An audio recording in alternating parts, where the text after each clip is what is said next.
ஜமாத் நிர்வாகம் எனக்கு அளித்த வினாடிகள் 5 வினாடிகள்.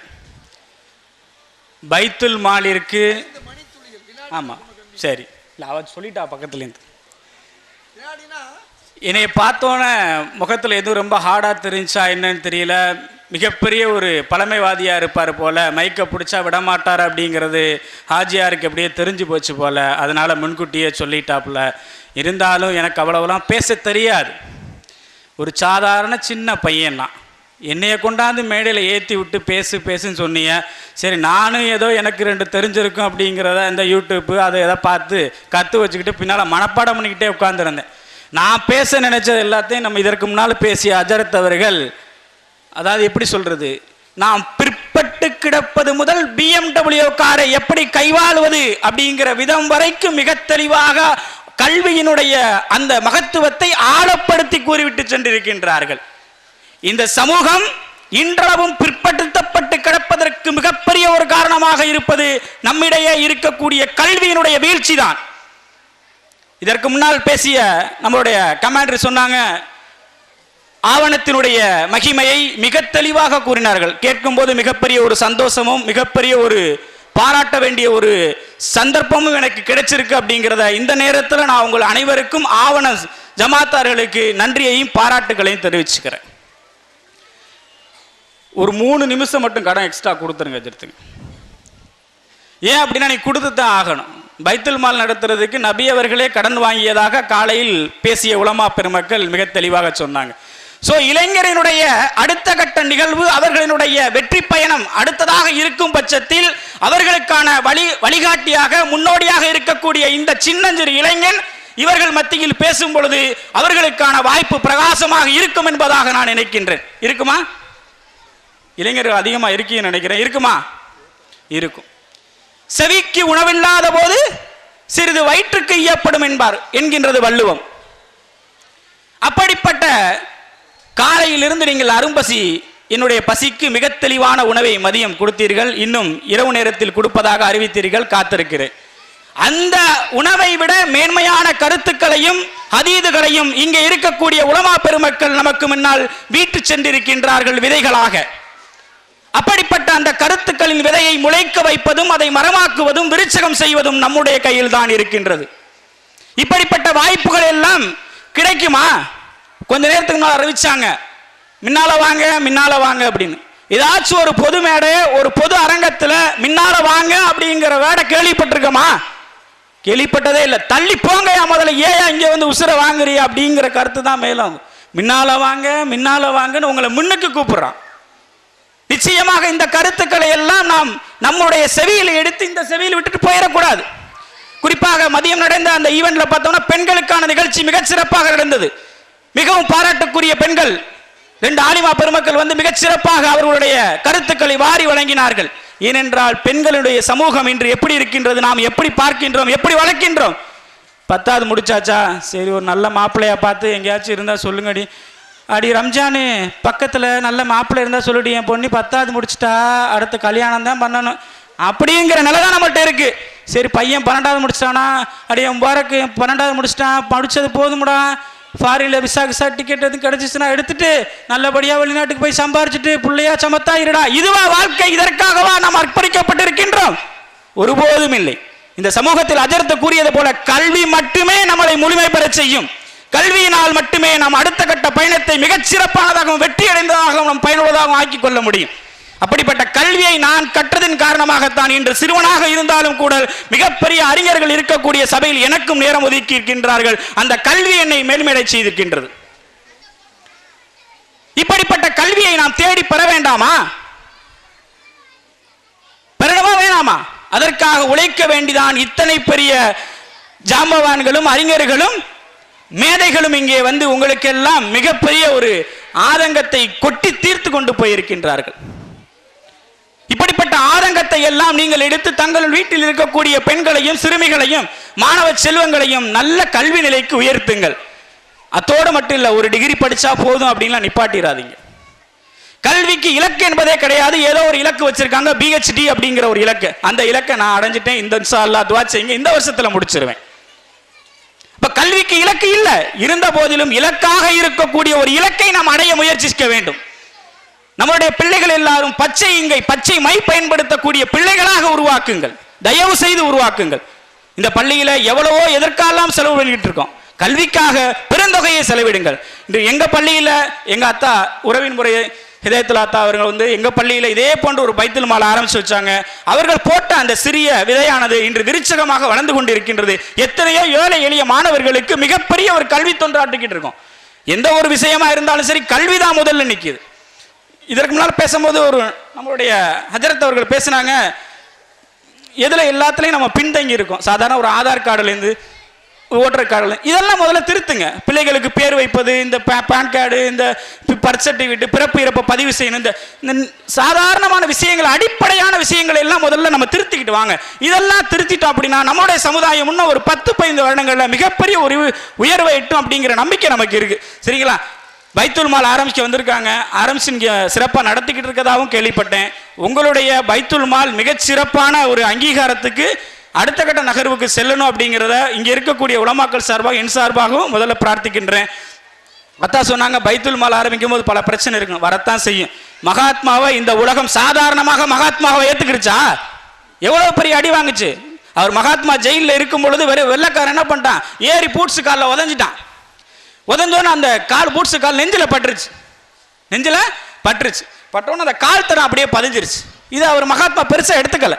அவன் அவ்வளோ வெறியோட வெள்ளக்காரன் தாக்கினான். ஆனால் மகாத்மா என்ன பண்ணாரு, அந்த ஜெயிலில் இருந்துக்கிட்டு அந்த வெள்ளக்காரனுடைய அந்த காலனியுடைய சைஸை எடுத்து அந்த ஜெயிலுக்குள்ளே செருப்பு தைச்சார். ஜெயிலை விட்டு என்னைக்கு வெளியில் போறாரோ அந்த ஜெயில் சூப்பரண்டுக்கு இந்த செருப்பு அன்பளிப்பாக கொடுக்குறாரு. அந்த சூப்பரண்டனுக்கு ஒரே ஆச்சரியமும் ஒரே அழுகையும் வந்துருச்சு. என்ன இது மகாத்மா அப்படிங்கிற, எப்படி என்னுடைய சைஸை மிக தெளிவாக கணக்கச்சிதமாக அளவெடுத்து நீங்கள் எனக்கு கொடுத்துருக்கீங்களே. ஒன்றும் இல்லை, நீங்கள் ஒரு காலத்தில் இத்தனாம் தேதியில் என்னை நீங்கள் எட்டி மிதிச்சிங்க, அந்த அச்சு என்னுடைய சட்டையில் இருந்தது, அதை பயன்படுத்தி நான் உங்களுக்கு செருப்பு தைச்சு கொடுத்தேன் அப்படின்னு சொன்னார். அப்ப இப்படிப்பட்ட நிகழ்வுகளை எல்லாம் என்ன பண்ணிருக்காங்க, தன்னுடைய வரக்கூடிய ஒரு நல்ல விஷயம்னு எத்தி வச்சோம் அப்படின்னா பல துரோகங்கள் துன்பங்கள் ஒரு நபிக்கே கிடைச்சிச்சுல. நபி என்ன சாதாரணமா நபித்துவ பட்டம் கிடைச்சிச்சு, இது போல அடிகள் எல்லாம் வரத்தான் செய்யும். அத்தாவர்கள் பின்வாங்காமல் எவ்வளவு உங்களுக்கு வேதனைகள் வந்தாலும் அதற்காக நாங்கள் எல்லாம் பக்கபலமா இருக்கோம் அப்படின்னு சொல்லிட்டு உங்களுடைய கடமையை நீங்க இனிதே தொடங்குங்க அப்படிங்கிறத சொல்லிக்கிறேன். அதே மாதிரி அரசியல்லையும் நம்மளுடைய பலம் மிக குறைஞ்சிக்கிட்டு இருக்குது. அதற்கான ஆவணத்தை இந்த பைத்துல் மால் மூலமா வழங்க. ஒரே ஒரு கருத்து, பாரதி சொன்ன கவிதை தான், தேடி சோறு நிதம் தின்று பல சின்னஞ்சிறு கதைகள் பேசி மனம் வாடி துன்ப மிக உழன்று பிறர் வாட பல செயல்கள் புரிந்து நரை கூடி கிளப்பருவம் எய்தி கொடுங்கூற்றுக்கிற என பின் மாயும் பல வேடிக்கை மனிதரை போல நானும் வீழ்வேன் என்று நினைத்தாயோ. நாம் வீழ்வதற்கான சமுதாயம் அல்ல, ஆள்வதற்கான சமுதாயம் என்பதை கல்வியினால் புரட்சி செய்து ஏழை எளியவர்களுக்கு தானம் வழங்கி இந்த இஸ்லாமிய மார்க்கத்தை உலகின் நம்பர் 1 மார்க்கமாக மீண்டும் மீண்டும் புதுப்பித்துக் கொள்ள உங்கள் எல்லாரையும் கேட்டுக்கொண்டு வாய்ப்பளித்தமைக்கு நன்றி கூறி விடைபெறுகின்றேன். அஸ்ஸலாமு அலைக்கும் வரஹ்மத்துல்லாஹி தஆலா பரகாத்துஹு. ஜமாத் பைத்துல் மால் அவர்கள் ஆவணம் ஜமாத்தின் பைத்துல் மாலின் ஆண்டறிக்கை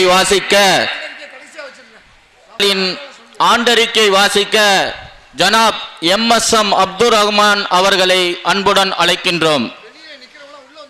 வெளியில் உள்ளவர்கள் சற்று நாற்காலியில் உட்காரும்படி அன்புடன் கேட்டுக்கொள்கிறோம்.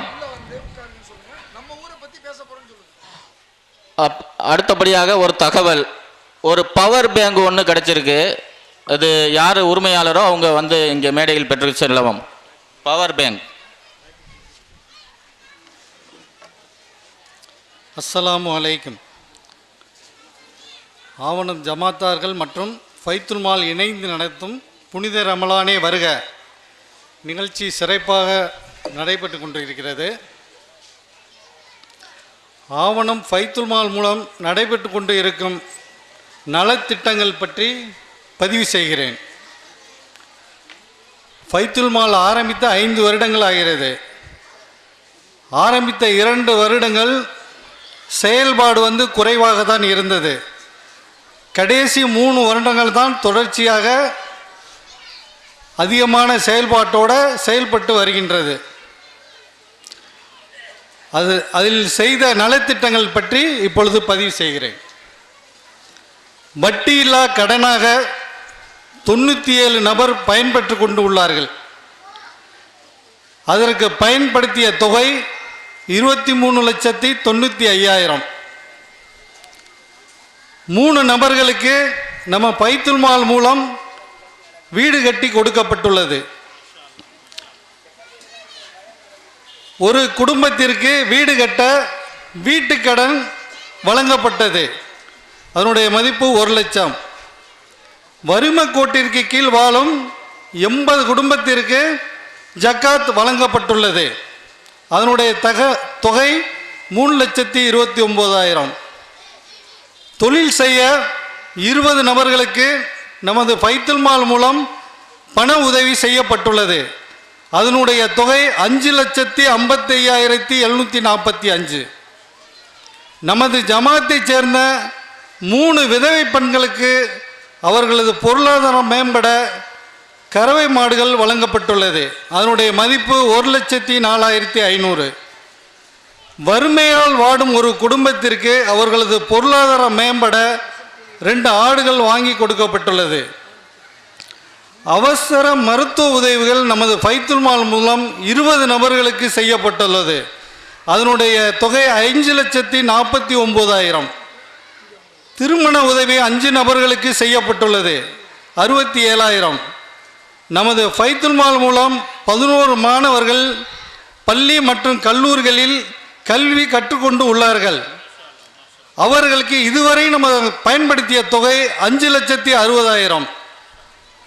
நமது பைத்துல் மால் மூலம் 2 மாற்று மத மாணவர்கள் கல்வி கற்று இருக்கின்றார்கள். அதற்காக பைத்துல் மால் நிர்வாகிகளும் மாற்று மத நண்பர்கள் மூலமும் பண உதவி பெறப்பட்டு உதவி செய்யப்பட்டுள்ளது. வட்டி கொடுமையால் கஷ்டப்பட்ட 2 குடும்பங்களை நமது பைத்துல் மால் மூலம் மீட்டெடுத்து இருக்கின்றோம். அதற்காக பயன்படுத்தப்பட்ட தொகை 10,57,000. 4 நபர்களின் ஜனாசா நல்லடக்கம் செய்ய நிதி உதவி செய்யப்பட்டுள்ளது. பள்ளிவாசல் ஊழியர்களுக்கு ஊக்கத்தொகை ரமலான் மாதத்தில் கொடுக்கப்பட்டுள்ளது. கொரோனா காலத்தில் நிவாரணம் 115 குடும்பங்களுக்கு 1,48,230 ரூபாய் மதிப்பிலான பொருட்களும் 15,000 மதிப்பிலான மாத்திரைகளும் நமது மக்களுக்கு வழங்கப்பட்டுள்ளது. ஆன்லைனில் நடைபெற்ற குழந்தைகளுக்கான கிராஃப்ட் போட்டிகளுக்கு பரிசு பொருட்கள் 31,501 ரூபாய்க்கு வழங்கப்பட்டது. நமது முஸ்லிம் ஸ்கூலில் இயங்கக்கூடிய அங்கன்வாடி மையத்திற்கு சேர் மற்றும் டேபிள் பைத்துல் மால் மூலம் வாங்கி வழங்கப்பட்டது. நமது ஜமாத்தை சேர்ந்த ஒருவருக்கு வங்கியால் பெற்ற கல்வி கடன் திரும்ப செலுத்தும் போது நமது நிர்வாகிகள் வங்கி மேலாளரிடம் பேசி ரூபாய் 50,000 தள்ளுபடி செய்யப்பட்டுள்ளது. நமது ஜமாத்தை சேர்ந்த நிலம் மற்றும் வீடு இல்லாமல் கஷ்டப்பட்ட ஒருவருக்கு ரூபாய் 12 லட்சம் மதிப்பில் வீட்டுடன் சேர்ந்த மனை ஒன்று பைத்துல் மால் மூலம் வாங்கி கொடுக்கப்பட்டுள்ளது. இது தனி நபரின் ஜக்காத் பணத்தில் அவரின் நியத்திற்காக பைத்துல் மால் மூலம் வழங்கப்பட்டது. நமது நைனா முகமது சாஹிப் தர்காவில் முள்வேலி அமைத்து மற்றும் தண்ணீர் பைப்புகள் பதித்து தென்னை கன்றுகள் நடப்பட்டு இதனுடைய மதிப்பு 1,15,000. நமது ஜமாத் நிர்வாகம் கேட்டுக்கொண்டதின் பேரில் 2022க்கான மீலாது விழா 1,40,000 ரூபாய் செலவில் நடத்தி கொடுக்கப்பட்டது. இவ்விழாவில் குழந்தைகளுக்கான கிராத் மற்றும் பயான் போட்டிகளும் சிறந்த ஆலிம்களின் மார்க்க சொற்பொழிகளும் நடைபெற்றது. இவை அனைத்துமே ஆவணத்து ஜமாத்தார்கள் Malaysia, Singapore, Kuwait, Saudi Arabia, London, America என்று பல நாடுகளிலிருந்து வரப்பட்ட ஜக்காத் சதக்கா பணத்திலிருந்து செய்யப்பட்டது. இந்த வருங்காலங்களிலும் இந்த ரமலானிலும் இதைவிட அதிகப்படியாக செய்வதற்கு நம்ம ஜமாத்தர்கள் அனைவரும் இந்த ஜக்காத் சதக்காக்களை பைத்துல் மாலுக்கு வாரி வழங்குமாறு அன்புடன் கேட்டுக்கொள்கின்றேன். கடைசியாக ஒரு புதிய அறிவிப்பு. பைத்துல் மால் மூலம்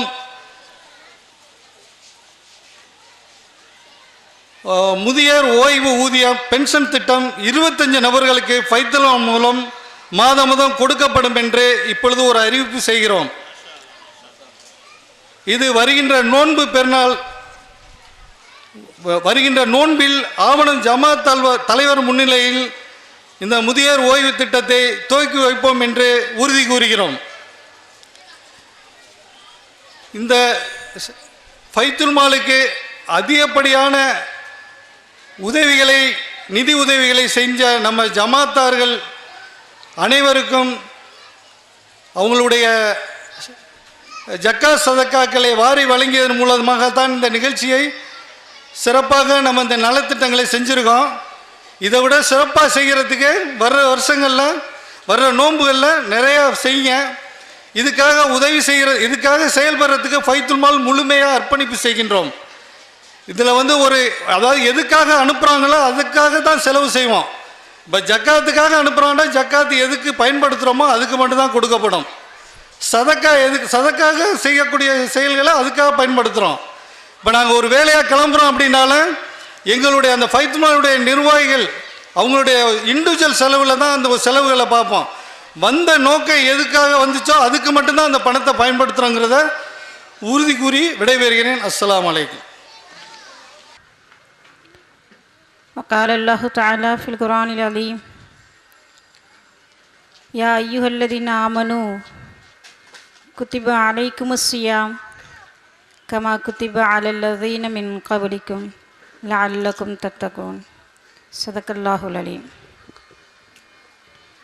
எல்லாம் வல்ல அல்லாஹ் ஜல்லஷான் தாலாவிற்கே எல்லா புகழும் எல்லா நன்றி முறித்தாவதாக ஆமீன்.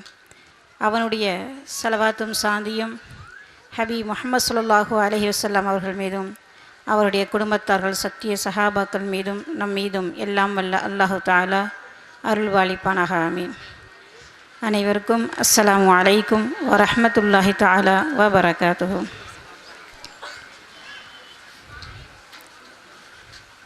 அல்ஹம்துலில்லாஹ்,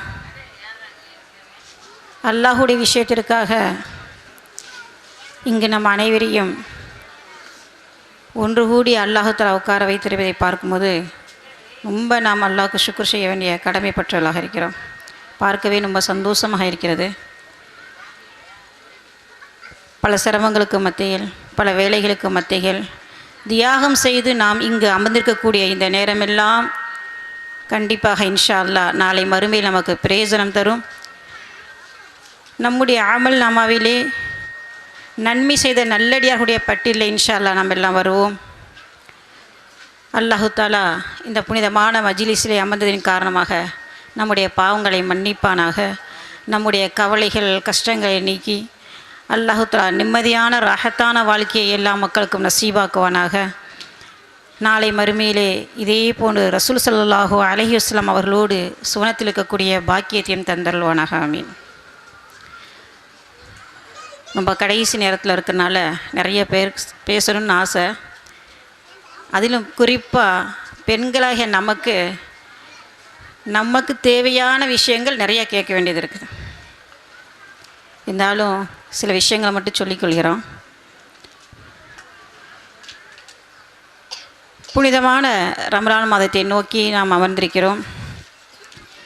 காலையிலிருந்தும் நிறைய நிகழ்ச்சிகள் நடந்து கொண்டே இருந்தது. சென்ற வருடங்கள் உயிரோடு இருந்தவர்களெல்லாம் இன்று நம்மோடு இருந்தவர்கள் அதில் சிலர் இல்லை. ஆரோக்கியமாக இருந்தவர்களெல்லாம் சில பேர் ஆரோக்கியம் இல்லாமல் இருப்பதை நாம் பார்த்திருக்கிறோம். அல்லாஹு தஆலா நமக்கெல்லாம் ஆஃபியத்தையும் ஆயிலையும் கொடுத்துருக்கிறதுக்கு அல்ஹம்துலில்லாஹ். நீண்ட ஆயிலை அல்லாஹு தஆலா கொடுத்து பல ரமலானை சந்திக்க வைப்பானாக. ரம்லான் நோன்பு அதனுடைய மகத்துவம் என்ன?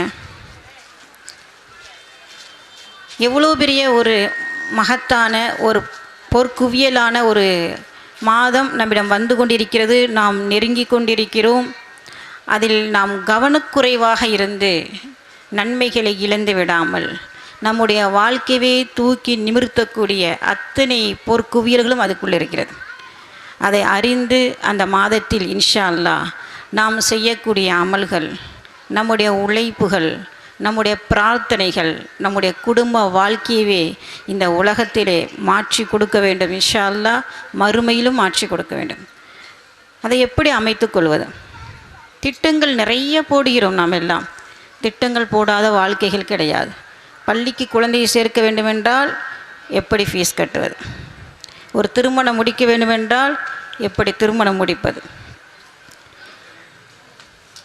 வரக்கூடிய ரமலானை அதனுடைய பாசம், மகத்துவம், கண்ணியம் தெரிந்தால்தான் எப்படி பயன்படுத்த வேண்டும் என்று நமக்கு ஒரு ஆவல் ஏற்படும்.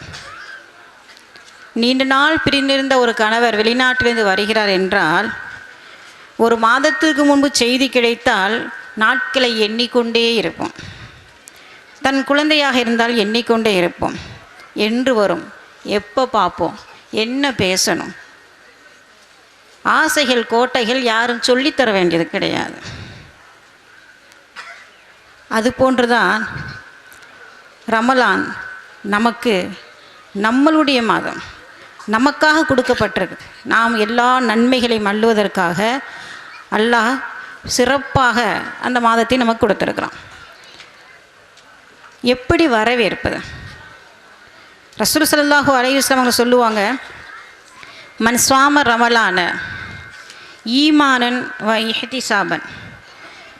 ரமலான் மாதத்தை ஒரு நம்பிக்கையோடு எதிர்பார்த்து, யார் அதை அந்த நோன்பு வருது அப்படின்னு சொல்லி யார் எதிர்பார்த்துருக்குறாங்களோ, ஈமான் கொண்டு ஆவலோடு எப்போ ரமலான் வரும், நான் அதில் எப்படி சஹர் செஞ்சேன், எப்படி அமல் செய்யணும், எப்படி துவா செய்யணும், என்ன திக்ரு செய்யணும் அப்படின்ட்டு எப்போ ஒரு மனிதர் எதிர்பார்த்து கொண்டே இருப்பாரோ, எதிர்பார்ப்பதாலே என்ன கிடைக்குது என்று சொன்னால், ஓஃபிர லஹு மா தகத்தம மின் தம்பிஹி.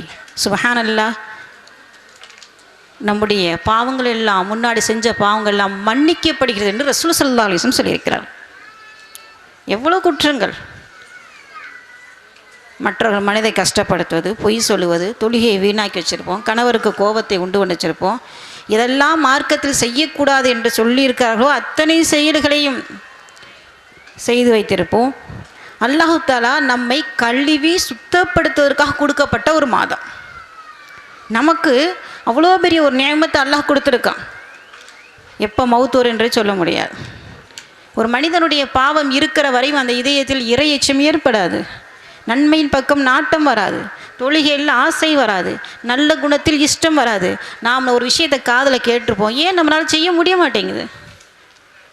நம்முடைய பாவங்கள் இதயத்தை கருப்பாக்கி விடுகிறது. அதை கழுவி சுத்தப்படுத்தும் பொழுதுதான் அங்கே நல்ல விஷயங்களுக்கு உள்ள இடம் கிடைக்கிது, உள்ளே போக முடியும். நம்முடைய பாவங்கள் ஃபுல்லாக மன்னிக்கப்படுகிறது. இப்போ எதிர்பார்ப்பதற்கு இவ்வளோ அமல் என்றால், உள்ளே அல்லாஹு தஆலா அமல் செய்யக்கூடிய பாக்கியத்தை கொடுத்து விட்டால் எவ்வளோ நமக்கு நன்மைகள் கிடைக்கும். சுப்ஹானல்லாஹ். ரமலான் வருது வருது என்று ஆவலோடு எதிர்பார்த்து நான் அதில் இப்படிலாம் அமல் செய்ய நினைக்கும் பொழுது நாம் செய்த பாவங்கள் எல்லாம் அல்லாஹு தஆலா மன்னிக்கிறான் என்ற ரசூல் ஸல்லல்லாஹு அலைஹி வஸல்லம் சொல் பொய்யாகாது. பரிசுத்தமாக்கப்படுகிறோம். உலகத்துக்கு உழைக்கிறோம், எல்லா விஷயங்களையும் எல்லாத்துலேயுமே அதில் அப்படி இருக்கணும் இப்படி இருக்கணும் பாடுபடுறோம். ரமலான் மாதத்தில் அல்லாஹு தஆலா நிறைய சிறப்பான விஷயங்கள் கொடுத்துருக்குறான். முதலாவதாக பார்த்தோம் அப்படின்னு சொன்னால், ரமலான் மாதம் வந்துவிட்டாலே ரசூல் ஸல்லல்லாஹு அலைஹி வஸல்லம் சொல்கிறாங்க, ஃபுத்திஹத் அபுவாபு ஸமா, வானத்துடைய கதவுகள் எல்லாம் திறக்கப்படுகிறது. சுப்ஹானல்லாஹ். வ உல்லிகத் அபுவாபு ஜஹன்னம், நரகத்துடைய வாசல்கள் இழுத்து மூடப்படுகிறது. அதே மாதிரி அல்லாஹ் தஆலா ஷைத்தானுக்கு விளங்கிடுகிறான். இப்போ சொர்க்கத்துடைய வாசல்கள் நமக்கு திறக்கப்படணும், நரகத்துடைய வாசல் மூடப்படணும், ஷைத்தான் நம்மளை விட்டு தூரமாகக்கூடிய இத்தனை பாக்கியங்களாக ரமலான் மாதத்தில் நமக்கு கிடைக்குது. அந்த ரமலான் மாதத்தில் எப்படி நம்முடைய குணங்கள் இருக்க வேண்டும், செயல்கள் இருக்க வேண்டும் அப்படிங்கிற விஷயத்தை நம்ம பார்ப்போம் இன்ஷா அல்லாஹ். ரசூல் ஸல்லல்லாஹு அலைஹி வஸல்லம் அவர்கள் சொல்கிறாங்க என்ன அப்படின்னு சொன்னால், ரமலான் மாதம் வந்துவிட்டாவே யுனாதி முனாது, அழைக்கக்கூடிய ஒரு வானவர் அழைக்கிறார். நம்மளை பார்த்து சொல்கிறாங்க, நம்ம காதில் விழுகலை. என்ன சொல்கிறாங்க அப்படின்னு சொன்னால், நன்மையை செய்யக்கூடியவரே அக்பில், முன்னேறி வா. நன்மையை செய்யக்கூடியவரே முன்னேறி வா, தீமையை செய்பவரே உன்னுடைய தீமையை குறைத்துக்கொள், அக்சீர் நீ குறைத்துக்கொள் அப்படின்னு சொல்லிட்டு, வல்லாஹி உத்தகாஉ மினன்னார் வதாலிக்க குல்லு லைலா, ஒவ்வொரு நாளும் அதில் நரகத்திலேருந்து விடுதலை செய்யப்படுகிறார்கள். ரமலான் மாதத்தை மற்ற நாள் மாதிரி சாதாரணமாக இருக்கலாமா, தூங்கலாமா, கடை வீதியில் சுற்றலாமா, ஒரே இஃப்தார்னு சொல்லி அந்த சமையல்லே மூழ்கி இருக்கலாமா, எப்போதும் போல் அரட்டை சிரிப்பு புறம் பேசலாமா, நம்முடைய கஷ்டப்பட்டு காலையிலேருந்து நைட்டு வரைக்கும் நம்ம மகரீஃப் வரைக்கும் நோன்பு வச்சுருப்போம். அதில் செய்யக்கூடிய சில செயல்களால் அந்த நோன்புடைய நன்மை இழந்து விடக்கூடிய ஒரு துர்பாக்கியம் ஆகிறது. ஒரு மனுஷனுடைய தலை நசிபை மாற்றுவதற்கு அல்லாஹ்தாலா ஒரு கிஃப்டாக வச்சுருப்பான் நமக்கு. அதில் நம்ம கவனக்குறைவாக பொடுபோக்காக இருந்துட்டோம் அப்படின்னு சொன்னால் நஷ்டம் நமக்கு தான். ஒரு மனிதனால் இந்த உலகத்தில் சம்பாதிக்கலாம், பொருளை வாங்கலாம், ஆனால் ஒரு மனுஷனுக்கு ஒரு மனிதனால் ஆயிலை கொடுக்க முடியாது. ஒரு மனிதனுக்கு ஒரு மனிதனுடைய குணத்தை மாற்றி வைக்க முடியாது. அல்லாஹ் ஒரு மனுஷனை மாற்றினா தான் மாற்ற முடியும். ஒரு மனுஷன் நம்மள்ட்ட அன்பாக இருக்கணும் ஆசைப்படுறோம், பிள்ளை என்கிட்ட அன்பாக இருக்கணும், வீட்டுக்காரர் அன்பாக இருக்கணும். அன்பை கொடுப்பவன் அல்லாஹ். எதெல்லாம் உலகத்தில் விலைக்கு வாங்க முடியாதோ, உருவாக்க முடியாதோ, ரப்பிடமிருந்து வருகிறதோ அவரிடம் வாங்குவதற்கு அல்லாஹ்தாலா சில செயல்களை வச்சுருப்பான். இந்த நல்ல செயல் செஞ்சால் இவனுடைய நசீபை மாற்றலாம், சிறப்பான இந்த மாதங்களை கொடுத்து அவன் அழுது துவா செஞ்சால் அவன் ஆயுசை நீடிச்சு போடலான்னு வச்சுருப்பான், அவனுடைய குடும்பத்துடைய கஷ்டத்தை நீக்கலான்னு வச்சுருப்பான்ல, நோயை நீக்கலான்னு வச்சுருப்பான். அந்த இடத்துல நம்ம கவனம் இல்லாமல் அந்த மாதங்கள் அப்படியே கடந்துருச்சுண்டா நவுதுபில்லா மின்ஹா, கடைசியில் சிக்கலை நம்ம தான் மாட்டிக்கொள்கிறோம். நல்ல விஷயங்கள் கவனக்குறைவாக இருக்கக்கூடாது, பொடுபோக்காக இருக்கக்கூடாது. ஏன் அப்படின்னு சொன்னால் அல்லாஹ்தாலா நமக்கு குர்ஆனில் சொல்லி காமிக்கிறான். என்ன சொல்லி காமிக்கிறான்? யாரெல்லாம் நல்ல செயல்கள் செய்யும் பொழுது அதில் கவனக்குறைவாக இருக்கிறார்களோ, மலக்களையும் சரி ஜின்களையும் சரி நாம் தயார் செஞ்சு வச்சுருக்கோம். என்ன தயார் செஞ்சு வச்சுருக்கோம்? அதில் அதிகமாக பாவங்கள் செய்தவர்களை நாம் நரகத்துக்காக தயார் செஞ்சு வச்சுருக்கோம், மலக்களையும் சரி ஜின்களையும் சரி. அப்போ அவர்கள் என்ன செய்கிறாங்க அப்படின்னு சொன்னால், உலகத்தில் இருக்கும்போது நல்ல விஷயங்கள் சொன்னால் அவர்கள் காது கொடுத்து கேட்பது கிடையாது. எந்த விஷயங்கள் சொன்னாலும் அந்த விஷயங்களை காது கொடுத்து கேட்கறது கிடையாது. அதே மாதிரி மனசில் வாங்கி கொள்வதும் கிடையாது. அவங்களுக்கு இதயங்கள் இருந்தும் கேட்பது சிந்திப்பதும் கிடையாது. அல்லாஹ்தாலா குர்ஆனில் சொல்கிறான், குலூபுன் லா யஃப்கஹூன பிஹா, அவர்களுக்கு இதயங்கள் எல்லாம் இருக்கும், ஆனால் எதையுமே அவங்க என்ன செய்ய மாட்டாங்க, விளங்கவே மாட்டாங்க. வலகும் அயனுன், கண்ணெல்லாம் இருக்கும், லா யுப்சிரூன பிஹா, அவங்க எதையுமே பார்க்க மாட்டார்கள். வலகும் ஆதானுன் லா யஸ்மஊன பிஹா, அவங்க எதையுமே கேட்க மாட்டாங்க, செவி இருக்கும் ஆனால் எதையுமே கேட்க மாட்டாங்க. இப்போ நல்ல விஷயங்கள் அல்லாஹ்தாலா சொல்கிற விஷயங்களை அதை கேட்காம, அதை இதயத்தில் இருத்தாமல், அதை பார்க்காம இருக்கும் பொழுது அல்லாஹ்தாலா எவ்வளோ கடுமையாக எச்சரிக்கிறார் அப்படின்னு சொன்னால், அவர்களை உலாயிக்க கலான், அவர்கள் கால்நடைகளை போன்றவர்கள், கால்நடையை போன்றவர்கள். மனிதனுக்கு கால்நடைக்கு வித்தியாசம் இருக்குது. அல்லாஹ் எவ்வளவு ஒரே வார்த்தைக்குள் எப்படி அடக்கியிருக்கிறான் பாருங்கள். பல்கும் அலல், அதை விட ரொம்ப மோசமானவங்க. உலாய்க்க ஹுமுல் காஃபிலோன், காரணம் என்ன? பொடுபோக்காக இருக்கிறார்கள், அலட்சியமாக இருக்கிறார்கள். ஒரு விஷயங்கள் நமக்கு சொல்லப்படும் பொழுது அதில் கவனக்குறைவாக பொடுபோக்காக இருக்கும் பொழுது அதில் நமக்கு அல்லாஹ்தாலா சொல்லக்கூடிய மிக மோசமான அந்த ஒரு பாதிப்பு நமக்கு ஏற்படுது. எந்த விஷயங்களாக இருந்தாலும் நல்ல விஷயங்களை செய்வதற்கு இதில் ரொம்ப நம்ம கவனமாக முயற்சியாக இருக்க வேண்டும். அல்லாஹ்தாலா இந்த ரமலானில் மிகப்பெரிய கிஃப்டாக என்ன கொடுத்துருக்கான் அப்படின்னு தெரியுங்களா? யா அய்யுஹல்லதீன ஆமனூ, ஈமான் கொண்டவர்களே, குத்திப அலைக்குமுஸ் ஸியாம், உங்கள் மீது நோன்பு கடமையாக்கியிருக்கோம் அப்படின்னு நல்லா சொல்கிறான். உங்களுக்கு மட்டும் கிடையாதுங்க, உங்களுக்கு முன்னாடி வாழ்ந்த எல்லா சமுதாயத்துக்குமே நோன்பு கடமையாக்கியிருக்கோம். எதுக்காக கடமையாக்கியிருக்கான் அல்லாஹ்தாலா? லஅல்லக்கும் தத்தகூன், நீங்கள் பயபக்தியாளர்களாக ஆகுவதற்கு. நம்ம நினைக்கிறோம்ல, தொழுகவே மாட்டேங்குதுங்க என் புள்ள, என்ன நல்ல விஷயம் சொன்னாலும் கேட்க மாட்டேங்க. சில பேர் சொல்லுவாங்க, ஏன் தான் இந்த குழந்தைய பெத்தேன்னு தெரியல அப்படிங்குவாங்க. ஒரு மனிதன் எல்லா தவறுகளிலிருந்து விலக வேண்டும் என்றால், தான் தவறு செய்கிறோம் என்ற அவன் மனது அவனுக்கு உணர்த்த வேண்டும் என்றால் அவனுடைய உள்ளத்தில் இறையச்சம் வேண்டும். போனாலும் எந்த ஊரில் இருந்தாலும் எவ்வளவு கூட்டத்தில் இருந்தாலும் யாராலையும் ஒன்றும் பண்ண முடியாது, திசை திருப்ப முடியாது. அது அல்லாஹ் கொடுக்கக்கூடிய கிஃப்ட். அந்த பயபக்தி நோன்பு வைக்கும்போது அல்லாஹ் கொடுக்குறான். சுப்ஹானல்லாஹ்.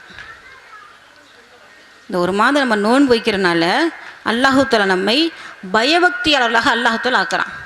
இறையச்சம் மட்டும் நமக்கு வந்துவிட்டால் இந்த உலகத்தையும் வெல்லலாம், மறு உலகத்தையும் வெல்லலாம், மரணத்தையும் வெல்லலாம். எல்லா பலன்களும் நமக்கு கிடைச்சிடும். எப்போ நமக்கு இறையச்சம் வந்துருச்சு நம்ம தெரிஞ்சுக்கொள்வது? சொல்கிறோம், நம்ம தாய் தந்தையரெல்லாம் நல்லபடியாக கவனிச்சுக்கணும். நடக்க மாட்டேங்குதே. ஆனால் அல்லாஹுடைய பயம் வந்து விட்டால் எப்படி மாறி விடுவார் மனிதர்? புகாரியில் ஒரு ஹதீஸ், ஒரு சம்பவம் வரும். ரசூல் ஸல்லல்லாஹு அலைஹி வஸல்லம் சொல்கிறாங்க, நமக்கு முன்னாடி பனி இஸ்ரவேலர்களில் ஒரு மனிதர் வாழ்ந்தார். அவர் என்ன பண்ணார்னு சொன்னால், இன்னொரு மனிதர்கிட்ட அவருடைய நிலத்தை விலை ஃபுல்லாக அனுபவிப்பதற்காக அனுப்பலை, ஒரு எக்ஸாமுக்கு தான் எல்லாம் அனுப்பியிருக்கான். சொன்னபடி வாழ்கிறியா, குர்ஆன் ஹதீஸ் படி நடக்கிறியா, சொன்ன கட்டளை படி நடக்கிறியா, இல்லை உன் மனசை தெய்வமாக்கிட்டு நீ வாழ்கிறியா? உன் மனசு சொல்கிறதெல்லாம் கேட்டு நடந்தால் மனசை தெய்வமாக்கி கொண்டது. இல்லை என் ரப்பு இப்படி தான் சொல்லியிருக்கான், இப்படி தான் இருக்க சொல்லியிருக்கான் அப்படிங்கிற வாழ்கிறது தான் நமக்கு எல்லாம் கொடுத்துருக்கான். எக்ஸாம் இது ஃபுல்லாகவே அதில் பாஸ் பண்ணி போய்கிட்டே இருக்கணும். தினமும் நடக்கும் எல்லாருக்குமே. அட்லீஸ்ட் நீங்கள் வீட்டிலேருந்து வரும்போது கூட ஒருத்தவங்க ஒரு ஹெல்ப் பண்ண சொல்லியிருப்பாங்க. அந்த நேரத்தில் முடியாது அப்படின்னு சொல்லிட்டு வரும்பொழுது அந்த சமயத்தில் நமக்கு வந்து அந்த ஸ்பாட்டில் அந்த எக்ஸாமில் ஃபெயிலியர் ஆகிட்டோம், செய்யாமல் வந்துட்டோம்டா. பண்ணியிருந்தோம்னா பாஸ் ஆகிருப்போம்.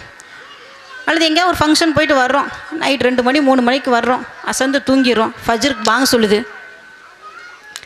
காதில் கேட்குது, எந்திக்கணும் மனசு சொல்லுது, ஆனால் எந்திக்க முடியலை. அல்லாஹ் பார்க்குறான், எனக்கு கட்டுப்படுறியா இல்லை உன் மனசு நான் தூக்கத்துக்கு கட்டுப்படுறியா?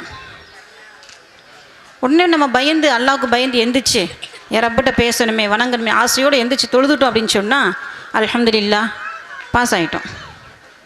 இல்லை தூங்கிட்டோண்டா, நம்முடைய எக்ஸாம் தோற்று போயிடுச்சு.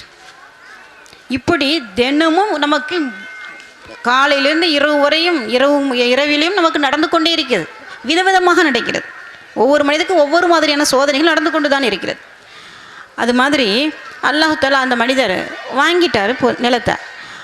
அந்த புதையலை பார்த்த உடனே நம்மளாம் தான் என்ன நினைப்போம், ஆஹா நம்ம நிலத்தை வாங்கினா உள்ள ஒரு புதையல், நமக்கு 2 விதமான லக் அடிச்சிருக்கு, நம்ம வச்சுக்குவோம்.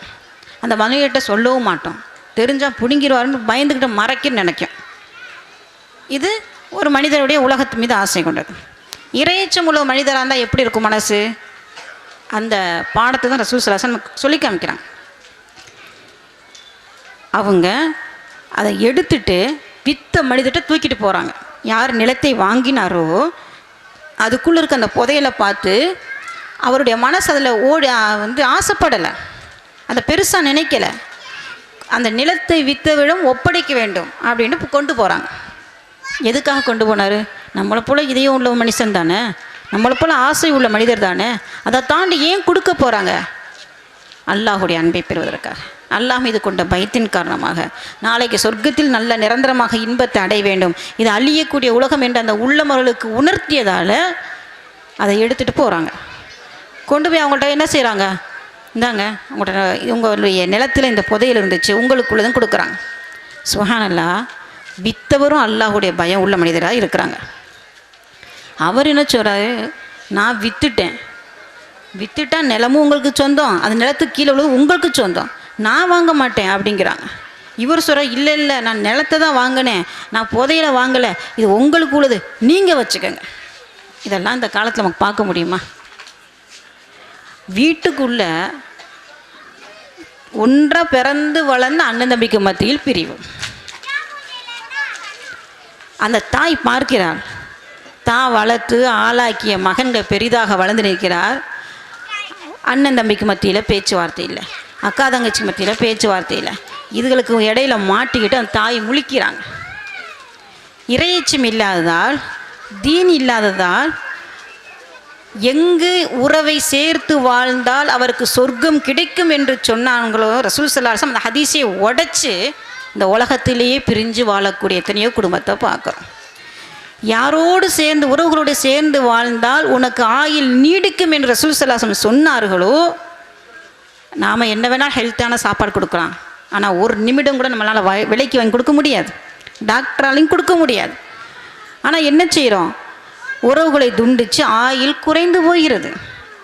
உழைக்கிறாங்க, பறக்கத்தே இல்லை, கடனே தீர மாட்டேங்குது, தேவைகள் பூர்த்தியாக மாட்டேங்குது. உறவுகளோடு சேர்ந்து வாழ்ந்த பொழுது அவர்களுடைய வறுமை நீக்கப்படும் என்று ரசூல் ஸல்லல்லாஹு அலைஹி வஸல்லம் சொன்ன சொல் நம் காதில் ஒலிக்கவில்லை. இப்படி சொல்லிக்கிட்டே போகலாம். நாம் இறையச்சம் இல்லாததால் பல தவறுகளை செய்து நம்முடைய வாழ்க்கையில் நாமே பல சுமைகளை ஏற்றுக்கொள்கிறோம், பல கஷ்டங்களை நாமே இழுத்துக்கொள்கிறோம், பல துன்பத்தில் நாமே சிக்கிக்கொள்கிறோம். ஆனால் அந்த நல்லடியார் பாருங்க, இவங்களும் அந்த பொறுக்குவியல் வேணாங்கிறாங்க, அவங்களும் பொறுக்குவியல் வேணாங்கிறாங்க. சுப்ஹானல்லாஹ். என்னைக்கு நாம் துன்யாவி மீது ஆசைப்படாமல் அல்லாஹுக்கு பயந்து நடக்கிறோமோ அந்த துன்யாவை நம்ம காலுக்கு கீழே அல்லாஹ் கொண்டு வந்து சேர்க்கிறாங்கிறத நிரூபித்து காமிக்கிறாங்க ரசூல் ஸல்லல்லாஹு அலைஹி வஸல்லம். உடனே இது என்ன செய்யுது, வழக்காக போகுது. போய் சொல்கிறாங்க. அப்போ அவங்க சொல்கிறாங்க, 2 பேருடைய வழக்கையும் கேட்டுட்டு, அப்படியா சரி, உங்களுக்கு குழந்தை இருக்கான்னு கேட்குறாங்க. பொண்ணு இருக்கா? உங்களுக்கு மகன் இருக்கா? ஆமாம். உங்கள் மகனுக்கு இந்த பொண்ணை திருமணம் முடித்து அவர்களுக்கு இந்த பொறுக்குவியலை அன்பளிப்பாக கொடுங்கள். சுப்ஹானல்லாஹ். இருவரும் அல்லாஹுக்கு பயந்ததால் அந்த பொருள் இருவரிடம் அல்லாஹ் கொண்டு போய் சேர்த்தான். அந்த இறையச்சம் இருக்கே, பயபக்தி இருக்கே, அது இந்த நோன்பு நமக்கு கொடுக்கிறது. சுப்ஹானல்லாஹ். அந்த நோன்பை நாம் முழுமையாக வைத்து அதில் அமல் செய்யும் பொழுது, துஆ செய்யும் பொழுது நம்முடைய குடும்பத்தில் இருக்கக்கூடிய ஒவ்வொருவருமே நல்லடியார்களாக, ஒரு முத்தகீன்களாக, சாலிஹீன்களாக மாறுகிறார்கள் என்பது அல்லாஹ்வுடைய சொல்லாக இருக்கிறது. சமீபத்தில் இடையில் ஒரு செய்தி கேட்டேன். சவுதியில் கோர்ட்டில் புதுசாக ஒரு வழக்கு வருது. என்ன வழக்கு வருது? ஒரு தந்தை, அவருடைய மகன், ஒரு 80 வயது நிரம்பிய ஒரு மகன், அவங்க என்ன செய்கிறாங்க அப்படின்னு சொன்னால், கோர்ட்டில் வந்து முறையிடுறாங்க. இந்த மாதிரி எனக்கு ஒரு தந்தை இருக்கிறாங்க, அவங்கள நான் இது வரைக்கும் பார்த்துக்கிட்டு இருந்தேன்.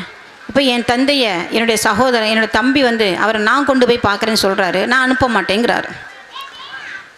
தம்பி என்ன சொல்கிறாரு, அவர் இல்லை ரொம்ப வருஷமாக எங்கள் அண்ணன் வச்சு பார்த்துட்டாங்க, நான் கொஞ்ச நாளைக்கு வச்சு பார்க்கணும், எனக்கு வந்து மாற்றி கொடுங்க, நான் வச்சு பார்க்குறேன். ரொம்ப யோசிக்க வேணும்.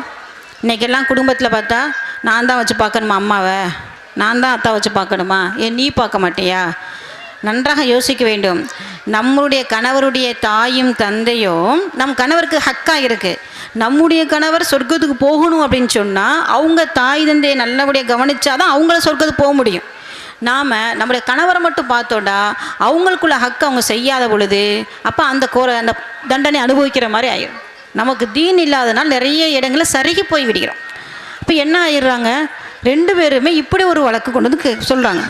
அப்போ அந்த நீதிபதி விசாரிச்சுட்டு, சரி ரொம்ப நாளாக அவங்க அண்ணன் வச்சு பார்த்துட்டாரு, அவருக்கே 80 வயசு ஆயிடுச்சு, இவ்வளோ காலம் பார்த்துட்டாங்க, கொஞ்சம் அவங்களுக்கு வாய்ப்பு கொடுங்க, இனி கொஞ்ச நாள் தம்பிகிட்ட இருக்கட்டும்னு ஒரு தீர்ப்பு கொடுத்துட்டாங்க.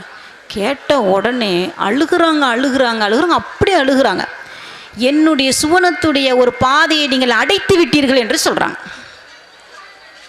தாய் தந்தரை கவனிப்பது வரைக்கும் நமக்கு சொர்க்கத்தின் வாசல் திறக்கப்பட்டிருக்கும். ஒரு தந்தை இறந்து விட்டால் ஒரு வாசல் அடைக்கப்பட்டுவிடும். அடுத்து தாயும் இறந்து விட்டால் இன்னொரு வாசலும் அடைக்கப்பட்டு, அவர்கள் மூலமாக அவர்கள் செய்யக்கூடிய ஹிதுமத், அவருக்கு செய்யக்கூடிய அன்பு, அவர்கள் செய்யக்கூடிய மரியாதையின் மூலமாக ஒரு வாசலின் வழியாக நமக்கு நன்மை போய்கிட்டே இருந்து சொர்க்கம் திறக்கப்பட்டு வைத்திருக்கும். ஆனால் அது அதுக்காக நம்ம என்ன செய்கிறது இல்லை, யோசிக்கிறது கிடையாது, அதற்காக அமல் செய்கிறது கிடையாது.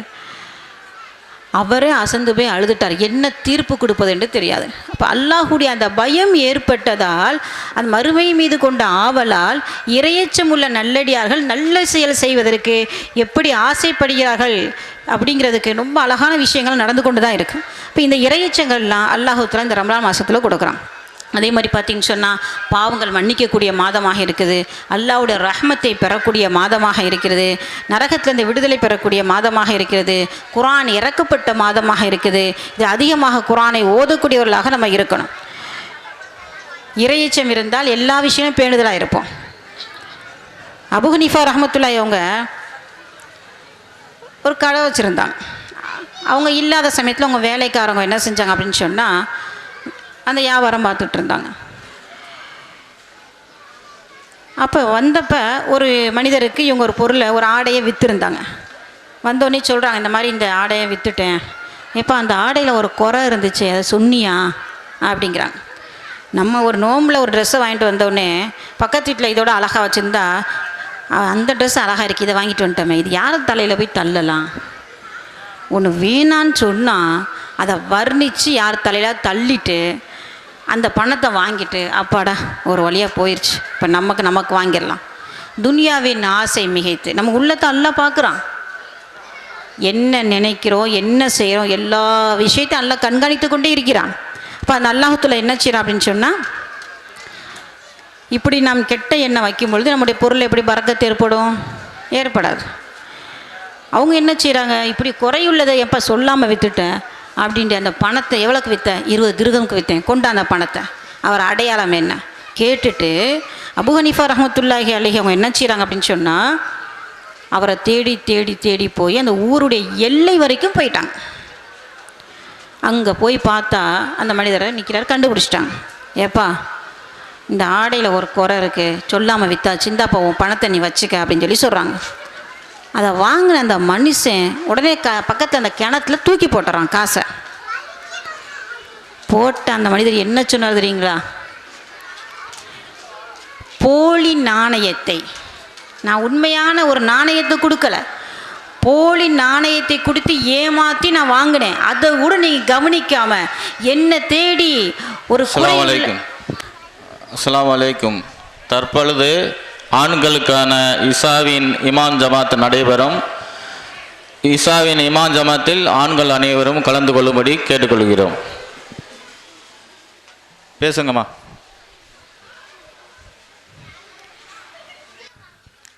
நான் இந்த மாதிரி போலி நாணயத்தை உங்களுக்கு விற்றுட்டேன், அதை கூட கவனிக்காமல் நீங்கள் என்ன செஞ்சிட்டீங்க, எனக்கு வந்து என்னுடைய என்ற ஒரு குறையுள்ள ஒரு ஆடை கொடுத்துட்டேன் அப்படிங்கிறக்கா என்னை தேடி வந்து இப்படி செஞ்சுருக்கீங்க. அவங்களுடைய செயலை பார்த்து அவரை வெட்கப்பட்டு அவருடைய குறையை அவரும் உண்மையை சொல்லி சரியான நாணயத்தை கொடுத்த ஒரு நல்ல மனிதராக அந்த செயல் மாற்றியது. நாம் எப்படி நடக்கிறோமோ அதுபோல் நம்ம பிள்ளையும் நடக்கும். நாம் எப்படி நடக்கிறோமோ நம்முடைய உறவுகள் நடக்கும். நாம் எப்படி நடக்கிறோமோ நம்முடைய தெருமக்கள் நடப்பார்கள். ஒவ்வொரு பக்கமும் ரசூல் ஸல்லல்லாஹு அலைஹி வஸல்லம் காலத்தில் இஸ்லாம் எப்படி பரவுச்சு? குணத்தால், செயலால், அவருடைய அன்பால், நேர்மையால், உண்மையால். குர்ஆன் ஹதீஸ் எப்படி சொல்லப்பட்டதோ அப்படி நடந்ததால் அவருடைய வாழ்க்கையெல்லாம் மாற்றப்பட்டுச்சு.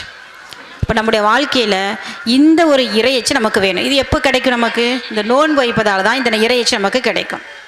அதே மாதிரி பார்க்குறோம், நோன்புடைய மாதத்தில் அல்லாஹு தஆலா சில விஷயங்களை நமக்கு செய்யக்கூடாதுன்னு வச்சுருக்கான். ரஹ்மத்துடைய மாதம், ரஹ்மத்தை ரொம்ப அதே மாதிரி கேட்கணும். ரஹ்மத்துனா என்னென்னு சில பேர் தெரியறது கிடையாது, பரக்கத்தான் என்னென்னு தெரியறது கிடையாது. இன்றைக்கி உலகத்தில் நம்ம இன்றைக்கி எல்லாம் இங்கே உட்காந்துருக்குதே அல்லாஹ்வுடைய ரஹ்மத்தாங்க. அல்லாஹ்வுடைய ரஹ்மத்தில்னு சொன்னால் நல்ல விஷயத்தில் ஒன்று கூட முடியாது. பாவம் செய்கிறதுக்கு எல்லாரும் போயிடலாம், தப்பு செய்கிறதுக்கு போயிடலாம். இன்றைக்கி நம்ம எந்திரிச்சு அல்லாஹ் நம்முடைய நாவில் வருது, ஒரு தப்பு செஞ்சோடனே அஸ்தக்ஃபிருல்லான்னு சொல்ல ஒரு மனசு வருது, ஒரு மனுஷருக்கு மனதார ஒன்று கொடுக்கணும் மனசு வருதுன்னா அது அல்லாஹ்வுடைய ரஹ்மத்தால் வர்றது. அந்த ரஹ்மத்தை நம்ம கேட்கணும். அல்லாஹ்வுடைய ரஹ்மத் இருந்தால் தான் நம்ம குடும்பத்தில் எல்லா நலவுகளையும் வாங்க முடியும். ஆயிலை கேட்க முடியும், வறுமையை நீக்க முடியும், அன்பை வாங்க முடியும், நம்முடைய தேவைகளை பூர்த்தி செய்ய முடியும். அந்த ரஹ்மத்தை அல்லாஹ்வுத்தாலா அந்த நோம்பில் தர்றான். எப்படி தர்றான்? குர்ஆனில் அல்லாஹ் சொல்லுவான், ஒரு குகைவாசியில் பற்றி வரும். அவங்க ஈமானை இலக்க சொல்லி அரசன் சொல்லுவான். அந்த ஈமானை பாதுகாக்கிறதுக்கு அந்த ஊரை விட்டு ஒரு குகையில் போய் ஒதுங்குவாங்க. ஃபஉ இலல் கஹ்ஃபி யன்ஷுர் லக்கும் மிர் ரஹ்மத்திஹி. அவங்க இந்த பாவங்களை விட்டு, ஷிர்க்கை விட்டு ஒதுங்கி இந்த குகையில் போய் ஒதுங்கினா அவங்களுக்கு ரஹமத்தை நான் விசாலமாக்கி தருவேன். வயு ஹய்யிலக்கும் மின் அம்ரிக்கும் மிர்ஃபகா. அவங்க காரியங்களை நான் லேசாக்கி தருவேன்னு சொல்கிறான்ல. என்னைக்கு நாம் அல்லாஹ் செய்யக்கூடாதுன்னு சொன்னானோ அந்த தவறுகளை விட்டு நீங்கும் பொழுது அல்லாஹு தஆலாவோட ரஹ்மத் நமக்கு கிடைக்குது. உலகத்துடைய காரியங்களை அல்லாஹு தஆலா நமக்கு லேசாக்கி கொடுக்குறான். இப்போ நம்ம என்ன செய்யணும்? அல்லாஹுடைய ரஹ்மத்தை கேட்கணும். அல்லாஹுடைய ரஹ்மத் இருந்துச்சுன்னா என்ன ஆகும் தெரியுங்களா? நாம் உயிரோடு இல்லாட்டியும் நம்முடைய குடும்பத்தை அல்லாஹ் பார்ப்பான், பிள்ளைகளை பார்ப்பான். எந்த அளவுக்கு வருது தெரியுங்களா? அல்லாஹ் தஆலா ஒரு சம்பவத்தை சொல்லி காமிக்கிறான். மூசா அலைஹிஸ்ஸலாம், ஹில்ர் அலைஹிஸ்ஸலாமும் ஒரு ஊருக்கு போவாங்க. அந்த ஊரில் அவங்கள யாரும் சாப்பாடு தண்ணி கூட கொடுக்க மாட்டாங்க. ஆனால் அந்த ஊரில் ஒரு சுவர் கீழே உழுகக்கூடிய ஒரு நிலையில் இருக்கும். அதை தூக்கி சரி பண்ணி இப்போ கேட்பாங்க மூசா அலைஹிஸ்ஸலாம், அவங்க ஒரு சோறு கொடுக்க மாட்டேங்கிறாங்க, ஒரு விருந்து கொடுக்க மாட்டேங்கிறாங்க, ஒரு நம்மளை கண்ணியப்படுத்தலை, அவங்களுக்கு போய் ஏன் இதை செய்கிறீங்க அப்படின்ட்டு. இப்போ அல்லாஹ் தஆலா அவங்கள பற்றி என்ன சொல்கிறான் அப்படின்னா, அந்த சுவற்றுக்கு கீழே புதையல் இருக்குது. அது யாருக்குரியதுன்னு சொன்னால் அனாதை குழந்தைகளாக இருக்கிறாங்க 2 குழந்தைகள். அவங்களுக்குரிய புதையல் அதுக்குள்ளே இருக்குது. தாயின் தந்தை இல்லை, மௌத்தாயிட்டாங்க. ஆனால் அந்த தாயும் தந்தையும் சாலிஹானவர்களாக இருந்ததால் உயிரோடு இப்போ இல்லை, கபருக்குள்ளே போயிட்டாங்க. ஆனால் அவங்க சொத்தை அல்லாஹ் பாதுகாக்கிறான்.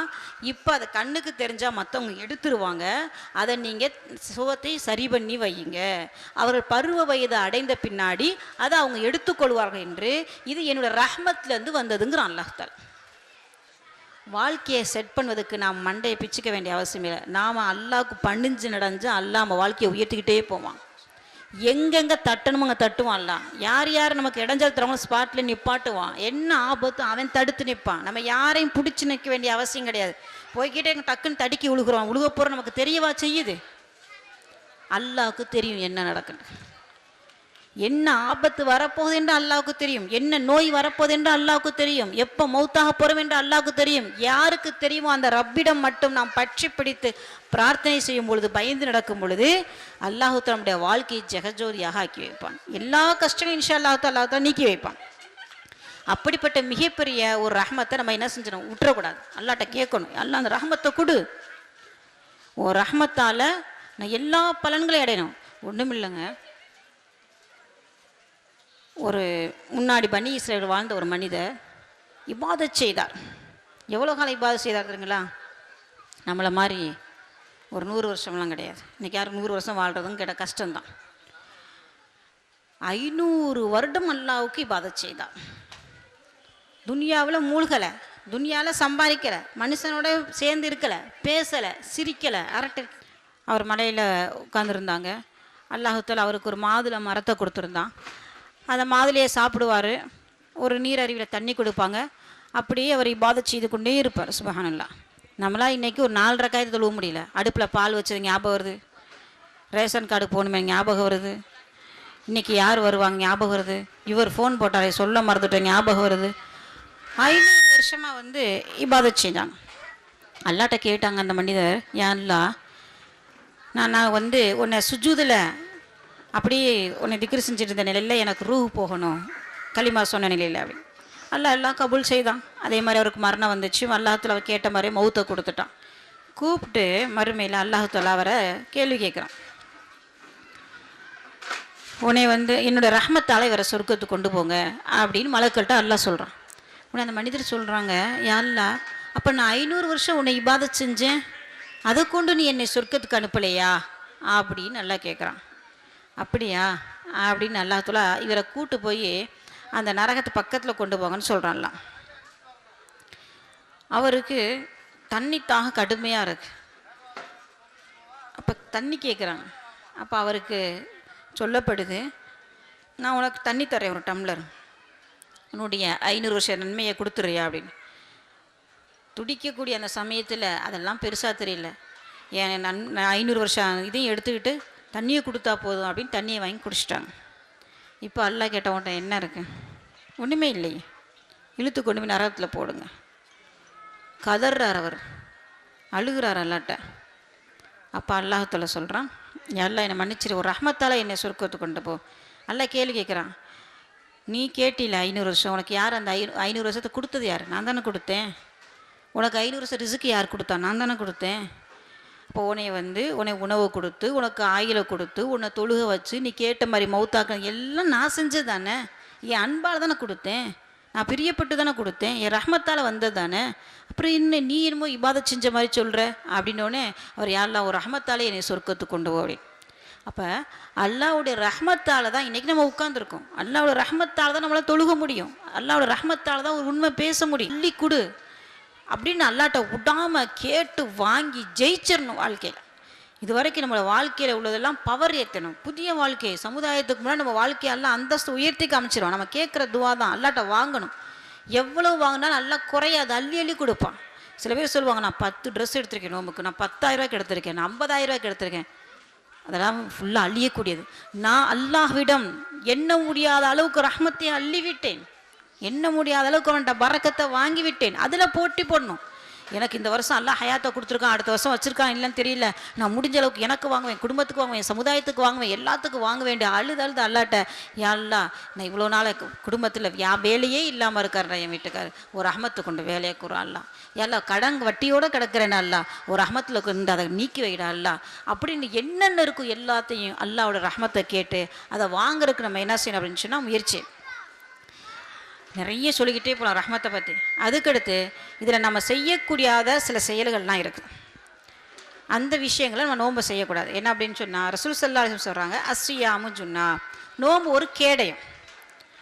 அது என்ன செய்யும்? ஃபலா ஏர்ஃபுஸ், அதில் எந்த பாவமும் நீங்கள் செய்யாதீங்க. வலா இஜுகள், அதில் முட்டாள்தனமான ஒரு அறிவில்லாத மாதிரி நீங்கள் நடந்து கொள்ளாதீங்க.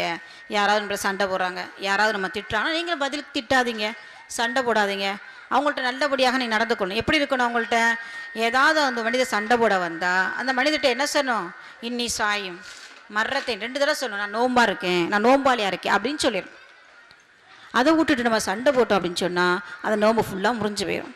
நோம்பு நேரத்தில் உட்காந்துக்கிட்டு தேவையில்லாத அவங்க வீட்டுக்கு அதை இவங்க வீட்டுக்கு அதை புறம் பேசணும் அப்படின்னு சொன்னால் கஷ்டப்பட்டு தூக்கத்தில் முழிச்சு சாப்பிட்டு சகர் சாப்பிட்ட சாப்பாடும் வேஸ்ட்டு, அன்றைக்கி ஃபுல்லாக பட்டினியாக கிடந்து வேஸ்ட்டு. சிலருடைய நோன்பு இருக்கும், அவங்க என்னவாக இருக்கும்? வெறும் பசி திருப்பை தவிர ஒன்றும் கிடையாது, தாகி திருப்பை தவிர ஒன்றும் கிடையாது, நோம்பில் எந்த ஃபாய்தாமே இல்லை என்று ரசூல் ஸல்லல்லாஹு சொல்லி காமிக்கிறாங்க.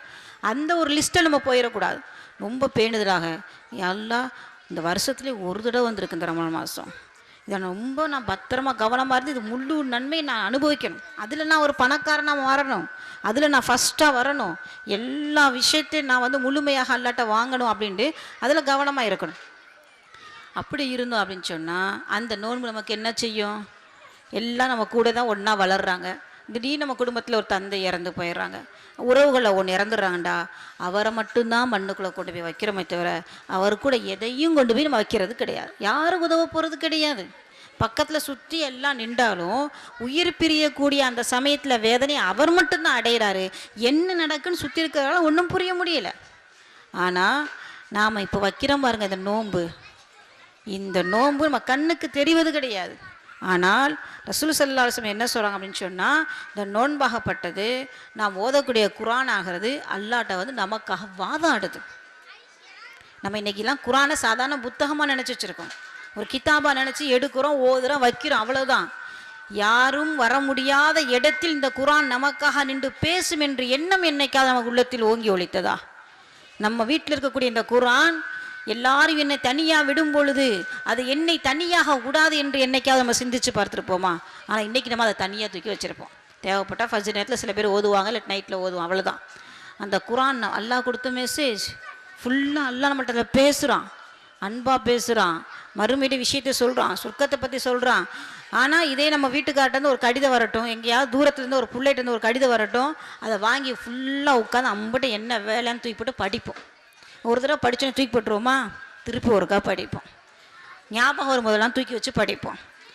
அப்போ அல்லாஹ் மீது நமக்கு அன்பு இல்லாதனால, அவனுடைய புரிதல் இல்லாதனால நமக்கு அதில் பாசம் வர மாட்டேங்குது. நம்மளை படைச்சது அல்லாஹ், கைகால் சுகத்தோடு இன்றைக்கி உட்காந்துருக்கோம், பேசிக்கிட்டு இருந்தால் திடீர்னு பேச்சு வர மாட்டேங்குது, நடந்தவருக்கு நடக்க வர மாட்டேங்குது, உட்காந்ததில் இப்படி சாப்பாடு சாப்பிட்டு இருக்கும் போதே அட்டாக் மவுத்தாயிடுறாங்க. யார் நடத்துகிறா? அல்லாஹ் நடத்துகிறான். அப்போ அல்லாஹ் நமக்கு உணவை கொடுத்து, நல்ல ட்ரெஸ்ஸை கொடுத்து, நல்லா சிரிக்க வச்சு எல்லாம் அல்லாஹ் பார்த்துட்டே இருக்கான். உனக்கு பிடிச்ச மாதிரி நடக்க மாட்டேன் அப்படின்டா ஓரளவுக்கு தான் அல்லாஹ் விட்டு வைப்பான். கோபப்பட்டு பெரும்பிடி பிடிச்சிட்டான்டா யாரும் ஒன்றும் பண்ண முடியாது. நம்ம அதற்குள் சீர்திருத்தி கொள்ள வேண்டும். நம்மெல்லாம் இன்றைக்கி எவ்வளவோ அல்லாஹ்வை மறந்துருந்தோம், ஆனால் அல்லாஹ் நம்மளை மறக்கலை பாருங்கள், நல்ல விஷயத்துக்கு ஒன்று சேர்த்து வச்சுருக்கான் சுப்ஹானல்லாஹ். அப்போ அந்த நோன்பாகப்பட்டது அல்லாட்ட நாளுக்கு மறுமையில் என்ன செய்யுமா? ரசூல் ஸல்லல்லாஹு அலைஹி வஸல்லம் சொல்கிறாங்க, அல்லாட்ட வாதாடு, யா அல்லாஹ் இந்த மனிதர் பகல் ஃபுல்லாக என்ன செஞ்சார்? சாப்பிடலை, பக்கத்தில் உணவு இருந்துச்சு, எல்லாம் இருந்துச்சு, தாகம் அடிச்சிச்சு, ஆனால் எல்லாத்தையும் என்ன செஞ்சார் அவர்? உனக்காக சாப்பிடாம குடிக்காமல் எல்லாம் இருந்தார், அதனால் இவரை நீ நரகத்தில் போடாத அப்படின்னு அல்லாட்ட என்ன செய்யும்? வாதாடும். குர்ஆன் நமக்கு அதே மாதிரி வாதாடும். இரவு பகலை என்னை ஓதுனாரு அப்படின்னு அல்லாட்ட நமக்காக சிஃபாரிசு செய்யக்கூடிய அளவுக்கு மிகப்பெரிய வலுவான ஒரு கேடயம் நமக்கு அது. அந்த நோம்பு அப்போ எப்படி இருக்கணும்? பத்திரமா பாதுகாப்பாக்கணும், உடச்சிடக்கூடாது. ரசூல் ஸல்லல்லாஹு அலைஹி வஸல்லம் காலத்தில் 2 பெண்மணிகள் கடுமையாக பசியாக இருக்குன்னு சொன்னாங்க. அப்போ அவங்கள வர சொன்னாங்க, ரொம்ப தாகமாக இருக்குது அப்படின்னு. வாந்தி எடுக்க சொன்னாங்க. எடுத்தால் இறைச்சி துண்டாக வாந்தி எடுக்கிறாங்க. நாங்கள் சாப்பிட்லையே காலையில் இறைச்சிலாம், எப்படி இறைச்சியாக வருது? நீங்கள் இந்த பெண்களை பற்றியெல்லாம் பேசியிருக்கீங்க, அடுத்தவங்களை பற்றி குறை பேசுனீங்க. யாரை பற்றி புறம் பேசுகிறோமோ அவருடைய மாமிசத்தை சாப்பிட்ற மாதிரி. ஆளே பிடிக்கல, அவருடைய கறி பிடிக்குமா? ஆனால் அதுதான் உள்ளே போகுது. நல்லா சொல்கிறான், இறந்த உன் சகோதரனுடைய மாமிசத்தை சாப்பிட நீ விரும்புவாயா? அந்த மாதிரி. இப்போ நோம்பில் அந்த தவறுகள் நம்ம என்ன செய்யக்கூடாது, செய்யக்கூடாது. ஏன் அப்படின்னு சொன்னால் மறுமையில் நம்ம நன்மையெல்லாம் குறைஞ்சி போயிடும், இழந்து போயிடுவோம்.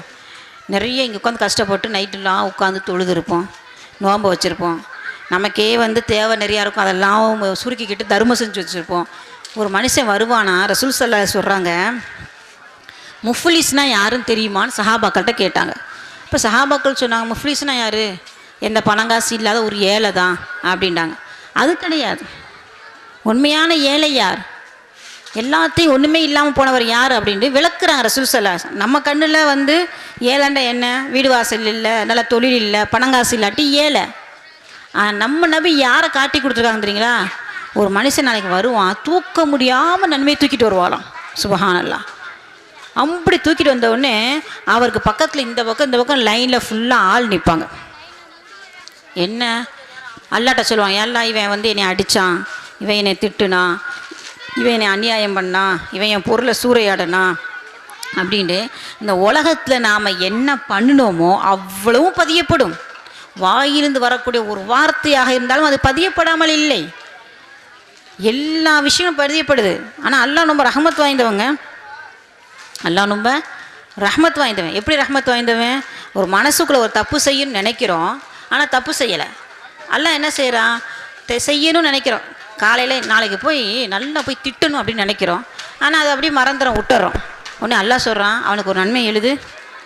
அவன் 1 மணி நேரத்தில் இந்த தப்பு செய்ய போகிறேன்னு சொன்னான்ல, ஆனால் கடைசியில் செய்யலை, மறந்துட்டான், விட்டுட்டான், அதுக்காக ஒரு நன்மை எழுதுங்கிறான். சுப்ஹானல்லாஹ்.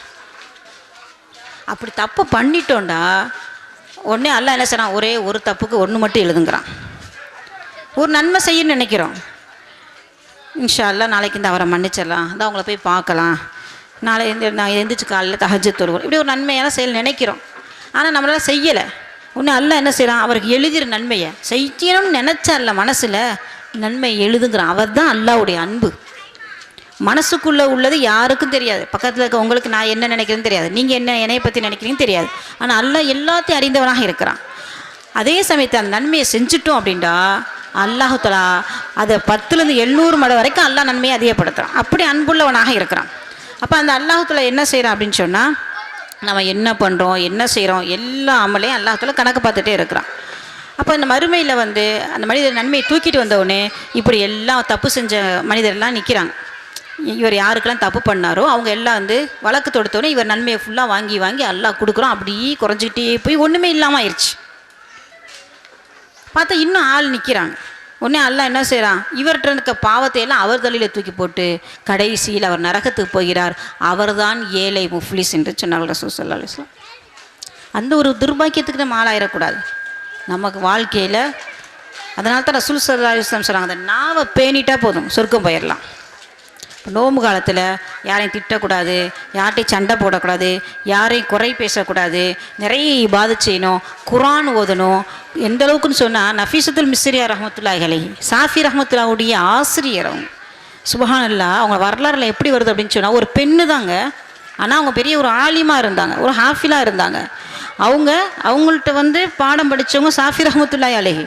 இன்றைக்கி அவங்க சாஃபி இமாமை பின்பற்றி உலகமே இருக்கிறாங்க. அந்த அளவுக்கு ஒரு பெண் தக்குவாதாரியாக இருந்தார்கள். அவர் குர்ஆனை ஓதுவாங்க. தங்களுடைய ஆயில்ல நிறைய அவங்க குர்ஆன் ஓதியிருக்காங்க. ஆயிரக்கணக்கான குர்ஆன் அவங்க ஓதியிருக்கிறாங்க. சுப்ஹானல்லாஹ். அவங்க வீட்டிலே கபரை தோண்டி வச்சுருந்தாங்க. அந்த கபருக்குள்ளே உட்கார்ந்து குர்ஆனை ஓதிக்கிட்டே இருப்பாங்க. அப்படி ஓதிக்கொண்டே இருக்கும் பொழுது கபூரில் வைத்து அவருடைய ரூஹ் போயிருந்துச்சு. சுப்ஹானல்லாஹ். எல்லாரும் கபூருக்குள்ளே கொண்டு போவாங்க. கபூருக்குள்ளே இருந்து மௌத்தா போன இவங்களை வெளியே கொண்டு குளிக்க வச்சு அப்புறம் அடக்குனாங்க. நமக்கு ஒரு தடவை தாங்க ஆயில். இதில் என்ன அமல் செய்கிறோமோ அதுதான். நாம் நல்ல சாலிகானவங்களாக அமல் செய்யக்கூடியவங்களாக இருந்தால் நம்ம குடும்பத்தில் இருக்கிற எல்லா பலா முசீபத்தும் நீங்கிடும். எல்லா நிம்மதி சந்தோஷம் எல்லாம் பறக்கத்தாக்கி வச்சுருவான். வாழ்க்கை அடுக்கடுக்காக மேலே போயிடும். நிறையா பேர் சொல்லுவோம், எப்போ பார்த்தாலும் நேரம் இல்லைன்ட்டு. ஹதீஸில் என்ன வருது தெரியுங்களா? ரசூல் ஸல்லல்லாஹு சொல்கிறாங்க, ஒரு மனுஷன் வந்து அல்லாஹ் தஆலா சொல்வதாக ரசூல் ஸல்லல்லாஹு அலைஹி வஸல்லம் சொல்கிறாங்க, ஆதமுடைய மனிதன் வந்து வணங்குவதற்காக நேரத்தை ஒதுக்கணும். அப்படி ஒதுக்கிட்டேன்னு சொன்னால் அல்லாஹ் சொல்கிறான், அவனுடைய உள்ளத்தை நான் வந்து செல்வத்தை கொண்டு போதுமாக்கி வைப்பேன். அப்படி இல்லை அப்படின்னு சொன்னால், நேரத்தை ஒதுக்கலை, இபாதத் செய்வதற்கு நேரத்தை ஒதுக்கலை அப்படின்னு சொன்னால், வசுத்த ஃபக்கரக் அல்லாஹ் தஆலா என்ன செய்கிறான்? நேரத்தை ஒதுக்குறோன்னு சொன்னால் செல்வத்தை கொண்டு போதுமாக்குறான், வறுமையை நீக்கிறான். அப்படி செய்யலை இல்லா தஃபால் மலவுத்து, அப்படி செய்யலைன்னு சொன்னால் நான் நிரப்பிடுவேன். எதைக்கு அவன் கையை சுகல் வேலையை நிரப்பிடுவேன். வேலை இருந்துக்கிட்டே இருக்கும், தீராது. எப்போ பாருங்கள் சில பேர் வீட்டில் பொழுதன்னைக்கு வேலை பார்த்துட்டு தான் இருப்பாங்க. ஏங்க தொழுகலை? வேலை கிடந்துச்சு, பிள்ளைய பார்த்தேன், கடைக்கு போனேன், சமைச்சேன் அப்படின்ட்டு. என்னைக்கு முதல்ல அல்லாஹ் வணங்குறதுக்கு இப்படி சொல்லவே கூடாது. எவ்வளோ முடியலன்னு சொன்னாலும் யாராச்சும் இன்றைக்கி சாப்பாடு ஆக்காமல் இருப்போமா? எங்கேயாவது ஒரு கல்யாணத்துக்கு போகணுண்டா கூட நம்ம கல்யாணத்துக்கு வர புள்ள வருமே ஒரு சோத்தை ஆக்கி வச்சுட்டாவது போகணுன்னு நினைக்கிறோம். ஒரு ஆஸ்பத்திரிக்கு போகணுன்னாலும் எல்லாம் ரெடி பண்ணி வச்சுட்டு போகணுன்னு நினைக்கிறோம். அப்போ மரணத்துக்கு போகிறதுக்கு ரெடி பண்ணணுமா இல்லையா? நம்மளே நினச்சி போக்காட்டி யார் நம்மளை நினச்சி பார்ப்பா? நம்ம குடும்பத்தில் உள்ளவங்க அந்தளவுக்கு நினச்சி பார்த்துருவாங்களா? இல்லை மௌத்தா போனவங்கள நம்ம தான் நினச்சி நம்ம அவங்களுக்கு நன்மையை நம்ம அனுப்பிக்கிட்டு இருக்கோமா? கிடையாது. அப்போ நம்ம என்னைக்கு அல்லாஹ்வுக்கு நேரத்தை ஒதுக்கவில்லையோ, இபாதத் செய்வதற்கு நேரத்தை ஒதுக்கவில்லையோ, தொழுவதற்கு நேரத்தை ஒதுக்கவில்லையோ, முதல்ல கையேந்து துவா செய்யணும். எந்த ஒரு மனிதன் துவா கேட்கவில்லை, வாழ்க்கை அவ்வளோதான், ஃபெயிலியர்.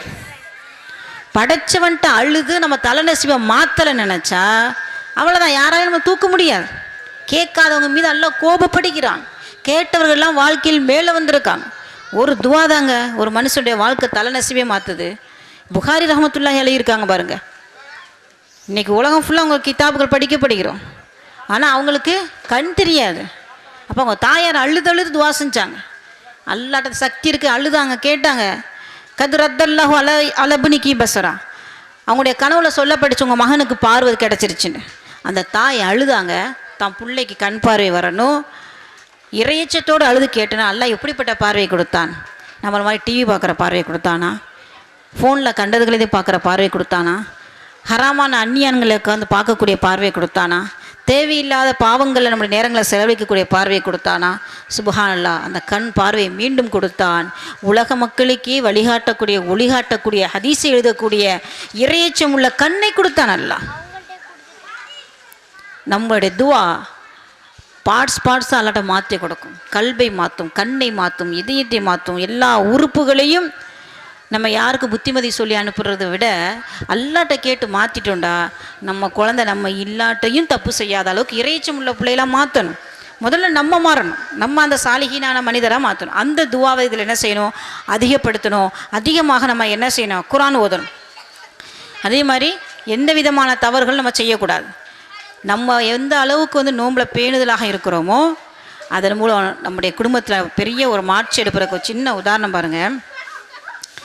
மார்மட்டிக் பிக்தான்னு சொல்லக்கூடிய ஒரு ஃபாதிரியார், மேலை நாட்டில் வாழ்ந்த ஒரு மனிதர். நடந்த ஒரு சம்பவம் தான். தன்னுடைய வீட்டு மாடியில் நின்று வேடிக்கை பார்க்குறாரு. கீழே என்ன நடக்குன்னு ரோட்டில் வேடிக்கை பார்த்துருக்காரு. சாதாரண பார்க்கும்போது ஒரு காட்சி ஒன்று பார்க்குறாங்க. என்ன காட்சி அப்படின்னா, ஒரு வயது முதிர்ந்த ஒரு மனிதர், ஒரு நல்ல வாலிபம் உள்ள ஒரு மனிதர், ரெண்டு பேரும் பேசிக்கிறாங்க. இவரை பார்த்துக்கிட்டே இருக்கிறவர் கொஞ்ச நேரத்தில் பார்த்தீங்கன்னா அந்த வயது ரொம்ப வேகமாக இவரை திட்டுறார். மக்கள் நடமாடக்கூடிய அந்த இடத்துல ரொம்ப கடுமையான வார்த்தைகள், கேவலமான வார்த்தைகள் திட்டுறாங்க. இவர் பார்க்குறாரு, இன்னும் இவர் ஒரு இளமையான வயதாக இருக்கார், மக்கள் நடக்கக்கூடிய இடத்துல இப்படி அசிங்கப்படுத்துகிறாரு, இவர் இப்போ நிற்கிறாரு பேசாமல் அப்படின்னு பார்த்துக்கிட்டு இருக்கும்போது கொஞ்ச நேரத்தில் பார்த்தீங்கன்னா அவர் அந்த வயது முதிர்ந்தவர் அந்த இளைஞரை அடிச்சிட்றாரு. ஆனால் அவர் எதுவுமே பதிலும் பேசவும் இல்லை, அடித்ததுக்கு திருப்பி அடிக்கவும் இல்லை, நிற்கிறார். அவருடைய செயல் ரொம்ப வினோதமாக இருக்குது. அல்லாஹ்வுடைய ரஹ்மத் இருந்தால் எந்த செயலை யாரை திருப்புறான்னு சொல்ல முடியாது. அல்லாஹ்வுடைய ரஹ்மத் இருந்துச்சுன்னா எந்த ஒரு செயலை கொண்டு அல்லாஹ்வுல ஹிதாயத் கொடுக்குறான்னு சொல்ல தெரியாது நமக்கே. ஒரு ஃபாதிரியாராக இருந்தவர் அங்கேருந்து மடமடன்னு கீழே இறங்கி வர்றாரு. அந்த கிறிஸ்தவர் வந்து என்ன செய்றாரு பார்க்குறாரு. அவர்கிட்ட உடனே அவர் இறங்கி வர்றதுக்குள்ள அந்த முதியவர் போயிடுறாரு. என்னப்பா பண்ண, எதுக்கு இப்படி திட்டுறாரு, எதுக்கு அடித்தார்? அப்போ அவர் சொல்கிறாங்க, நான் இவர்கிட்ட வந்து கடை வாங்கியிருந்தேங்க, இந்த டயத்தில்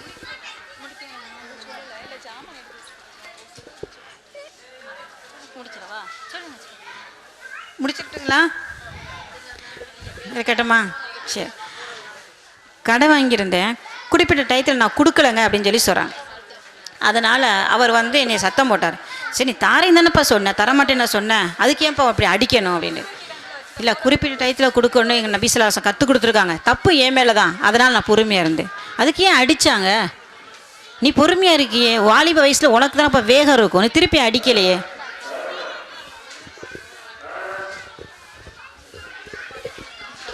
பெரியவர்களை எதிர்த்து கை நீட்டக்கூடாது என்று ரசூல் ஸல்லல்லாஹு அலைஹி சொல்லியிருக்காங்க அப்படின்னு. அந்த ஒரு சொல்லு தாங்க அவருடைய யோசிக்க வச்சிச்சு. இன்னும் இவ்வளோ வருஷத்துக்கு முன்னாடி வாழ்ந்த ஒரு மனிதருடைய சொல்லை இவ்வளோ ஃபாலோ பண்ணுறாரே, அது என்னன்னு பார்க்கலாம் அப்படின்னு சொல்லி எடுத்து படிக்க ஆரம்பித்தவங்க தான் குரானை, ஹதீஸை. சுப்ஹானல்லாஹ், ஒரு முஸ்லீமாக மாறினார்கள். முதலில் குரானுக்கு இங்கிலீஷில் டிரான்ஸ்லேஷன் எழுதினவங்களே அவங்க தான். இன்றைக்கி காலேஜில் பார்த்தீங்கன்னா மார்மட்டிக் பிக்தாலுடைய புக்ஸுகள்லாம் இருக்கும். நம்மளுடைய வாழ்க்கையை நம் குடும்பத்தை மாற்ற வேண்டும் இன்ஷா அந்த நோம்பில். அதை எல்லாம் நம்ம மாற்றக்கூடிய ஒரு மக்களாக நம்ம மாறணும் கொள்ளணும் இன்ஷா அல்லா. அதே மாதிரி பார்க்குறோம், ஆயிஷா ரலியல்லாஹு தஆலா அன்ஹா அவங்க நபியுடைய மனைவி ஒரு கட்டத்தில் தன்னுடைய சகோதரியுடைய மகன்கிட்ட கோவிச்சிட்டு பேசாமல் இருந்துடுறாங்க. சத்தியம் பண்ணிடுறாங்க, அல்லாமே இதை சத்தியம் பண்ணி. புகாரில் ஒரு ஹதீஸ் வருது, அவங்க என்ன செஞ்சுறாங்க, பைத்துல் மாலுடைய பொதிலிருந்து வரக்கூடிய பணத்தில் அதிகமாக அவங்க தர்மம் செய்கிறனால அவங்க என்ன செஞ்சுறாங்க, நீங்கள் ரொம்ப கொடுக்குறீங்கனால நான் நிறுத்திடுவேன் அப்படின்னு சொல்லி சொல்கிறாங்க. அதனால் அவங்க நீ என்ன கோவிச்சிட்டு பேச மாட்டேன்னு சொல்லி பேசலை. இதை கேட்டோன்னே அவங்க ரொம்ப கவலையாகி அவங்க என்ன செய்கிறாங்க, எப்படியா தன்னுடைய தாயிட்ட போய் மன்னிப்பு கேட்கணும் அப்படின்ட்டு அவங்க ஒரு நாள் சில சஹாபாக்களோடு சேர்ந்து வர்றாங்க. வந்து ஆயிஷா ரலியல்லாஹு அனுமதி கேட்டு வீட்டுக்குள்ளே வந்து அவங்கள கட்டி பிடிச்சி அழுது மன்னிப்பு கேட்குறாங்க. அப்போ ஆயிஷா ரலியல்லாஹு அன்ஹா அவங்க என்ன செய்கிறாங்க, ஹதீஸை ஞாபகப்படுத்திய உடனே ஒரு மனிதர்கிட்ட 3 நாளைக்கு மேல் பேசாமல் இருக்கக்கூடாதுன்னு சொன்ன உடனே அதை கேட்டு அவங்க என்ன செஞ்சுறாங்க, அழுதுட்டு சத்தியத்தை முறிச்சுறாங்க, கஃபாரா கொடுத்து அடிமையை உரிமை விட்டு மன்னிப்பு தேடிட்டாங்க. ஆனால் தான் ஒரு தப்பு செஞ்சுங்கிறத நினைக்கும் போதெல்லாம் அவருடைய அந்த ஆடையெல்லாம் நனைந்து போகக்கூடிய அளவுக்கு அழுகக்கூடியவர்களாக ஆயிஷா ரலியல்லாஹு அன்ஹா இருந்திருக்கிறாங்க. மரணமாகிற வரைக்கும் அதை நினச்சி அழுதுருக்காங்க. அப்போ ஒரு மனிதரோட நாம் சண்டையிடக்கூடாது, எதுவும் என்ன செஞ்சிடக்கூடாது, பேசாமல் இருக்கக்கூடாது. இந்த குற்றங்கள் எல்லாம் நம்ம என்ன செஞ்சிடக்கூடாது, ரமலான் மாதத்தை செய்யக்கூடாது. பாவங்கள் மன்னிக்கக்கூடாத மனிதர்களுடைய லிஸ்ட்டில் நம்ம வந்துடக்கூடாது. யாரெல்லாம் உறவை வெட்டி வாழ்ந்தோமோ அவங்களாம் ஒட்டி வாழணும். தாய் தந்தர்கிட்ட யாரெல்லாம் கோச்சிட்டு இருக்காங்களோ அவங்களாம் சேர்ந்து வாழணும். அதே மாதிரி அல்லாட்ட மன்னிப்பு கேட்கணும். மன்னிப்பு கேட்கக்கூடிய மாதம் அல்லாஹ் எவ்வளோ கேட்குறாங்களோ அது அல்லாஹ்ல மன்னிக்கிறான். சுப்ஹானல்லாஹ், எவ்வளோ பெரிய குற்றவாளியாக இருந்தாலும் அல்லாஹ் மன்னிச்சிடறான். மூசா அலைஹிஸ்ஸலாம் காலத்தில் அவங்க துவா செய்கிறாங்க, மழை வரலண்டு. ஆனால் எல்லா மக்களும் ஒன்று கூடி வச்சு துவா செய்கிறாங்க, மழையே வரல. அப்போ அல்லாஹ் சொல்கிறான், கேட்குறாங்க, எல்லாம் என்ன துவா செஞ்சே மழையே கொடுக்கல, இந்த கூட்டத்தில் ஒரு பாவி இருக்கிறாரு, அதனால தான் நான் மழை பெய்ய வைக்கல அப்படின்னு அல்லாஹ் சொல்கிறாங்க. உடனே அவங்க என்ன செய்கிறாங்க, அந்த பாவியை யாருங்கிறது அவங்களுக்கு தெரியல. அப்போ அவங்க சொல்கிறாங்க, இதில் யாருக்கும் எந்திரிச்சு போயிருங்கண்டு. ஆனால் அந்த பாவி அந்த கூட்டத்துக்குள்ளே உட்காந்துட்டு அல்லாட்ட பேசுகிறார். தன்னுடைய முகத்தை மூடிக்கிட்டு விம்மி அழுகிறாரு. யாரெல்லாம் என்னை கேவலப்படுத்திடாத, இவ்வளோ மக்களுக்கு முன்னாடி நான் எந்திரிச்சு போனால் நான் தான் அந்த குற்றவாளின்னு தெரிஞ்சு போயிடும், நான் தப்பு செஞ்சுட்டேன் தான், என்னை மன்னிச்சிருன்னு சொல்லி அழுகிறாரு. அழுது அந்த ஸ்பாட்லேயே மழை வந்துருச்சு. நம்மளாக இருந்தால் இவன் பேசுனான்ட்டு காலமுள்ள சொல்லிக்கிட்டே வீட்டுக்கு போய் அந்த வீட்டுக்குள்ளே ஏற மாட்டோம். அல்லாஹ் அந்த மாதிரி கிடையாது. அல்லாஹ் அடுத்த நிமிஷமே அணைக்கக்கூடியவன், மன்னிக்கக்கூடியவன். ஒன்றுமில்லாத நமக்கும் அவ்வளோ வீம்பு, அவ்வளோ விட்டு கொடுத்து நம்ம போக மாட்டேங்கிறோம். ஆனால் அல்லாஹ் தஆலா பாருங்க, எவ்வளோ குற்றங்கள் செய்கிறோம், எவ்வளோ தவறுகள் செய்கிறோம், அல்லான்னு போனோடனே அல்லாஹ் உடனே என்னன்னு ஓடி வர்றான். மன்னிச்சிடறேன் அல்லாண்டா உடனே நான் மன்னிச்சிட்றேங்கிறான். எல்லாம் என் குற்றத்தை போய்க்கிறேங்கிறான். அப்படி அன்புள்ளவன் மன்னிச்சோடனே மூசா அலைஹிஸ்ஸலாம் பார்க்குறாங்க, என்னடா இது, ஒரு மனுஷனை எந்திரிச்சு போகவே இல்லை, மழையும் பெய்யுது, என்னான்னு கேட்குறாங்க அல்லாட்ட. அப்போ அல்லாஹ் சொல்கிறான், அந்த மனிதன் மன்னிப்பு கேட்டார், அதனால் மழையை கொடுத்துட்டேன்.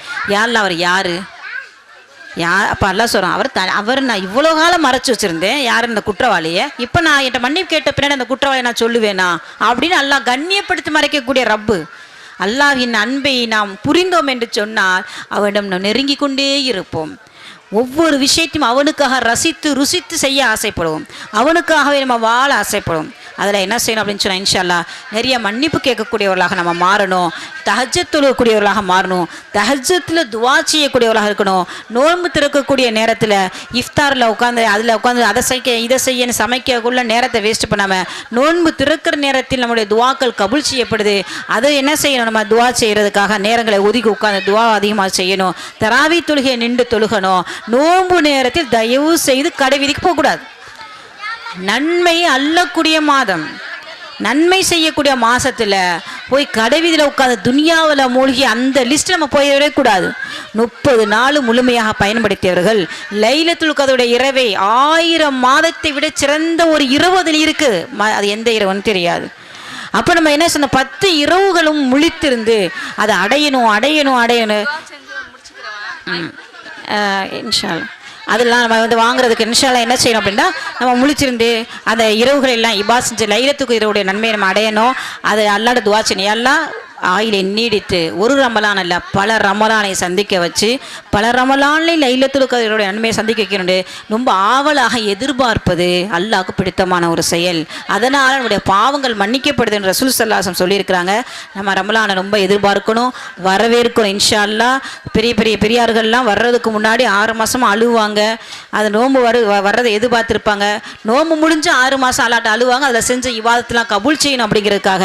அதனால் இன்ஷா அல்லாஹ் நம்முடைய பின்னாடி வாழ்க்கையை ஒரு புத்தமுது வாழ்க்கையாக தொடர்வதற்கு இந்த ரமலானை மிகப்பெரிய ஒரு கிஃப்டாக நினச்சி அல்லாஹ்விடம் எல்லா பாவங்களும் மன்னிக்கப்பட்டு எல்லா ரஹமத்தை பெற்றவர்களாக, நரகத்திலிருந்து விடுதலை பெற்றவர்களாக, சுவனத்தை பெற்றவர்களாக, அதிகம் குர்ஆன் ஓதக்கூடியவர்களாக, திக்ரு செய்யக்கூடியவர்களாக, முத்தகீன்களாக சாலிஹீன்களாக ஆகுவதற்கு முயற்சிப்போமாக. அல்லாஹு தாலா தௌஃபீக் செய்வானாக. எல்லாம் அல்ல அல்லாஹு தாலா இங்கே கூடியிருக்கக்கூடிய எல்லோரையும் அல்லாஹு தாலா இபாதத் செய்யக்கூடியவர்களாக, நம்முடைய குடும்பத்தினரை சாலிஹீன்களாக அல்லாஹு தாலா ஆக்கி அருள்வானாக. சொர்க்கவாசிகளாக அல்லாஹு தஆலா ஆக்குவானாக. லைலத்துல் கத்ர் இரவை அனுபவிக்கக்கூடிய நன்மை சம்பாதிக்கக்கூடியவர்களாக அல்லாஹு தஆலா ஆக்கி அருள்வானாக. அல்லாஹு தஆலா இந்த மஜ்லிஸையும் இந்த மஹல்லாவையும் பொருந்தி கொண்டு மென்மேலும் அல்லாஹு தஆலா சாலிஹீன்கள் வாழக்கூடிய பூமியாக ஆக்கி வைத்து நாளை மறுமையில் சுவனத்துக்கு செல்லக்கூடிய ஊராக அல்லாஹு தஆலா எல்லா மக்களையும் மற்ற எல்லா உம்மத்தையும் ஆக்கி அருள்வானாக. ஆமீன் ஆமீன். வாஹிர் தஅவானா அல்ஹம்துலில்லாஹி ரப்பில் ஆலமீன். அஸ்ஸலாமு அலைக்கும்.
அளவற்ற அருளாளன் நிகரற்ற அன்புடையனாகிய அல்லாஹுவின் திருப்பெயரால் என்னுடைய நன்றி உரையை ஆரம்பம் செய்கிறேன்.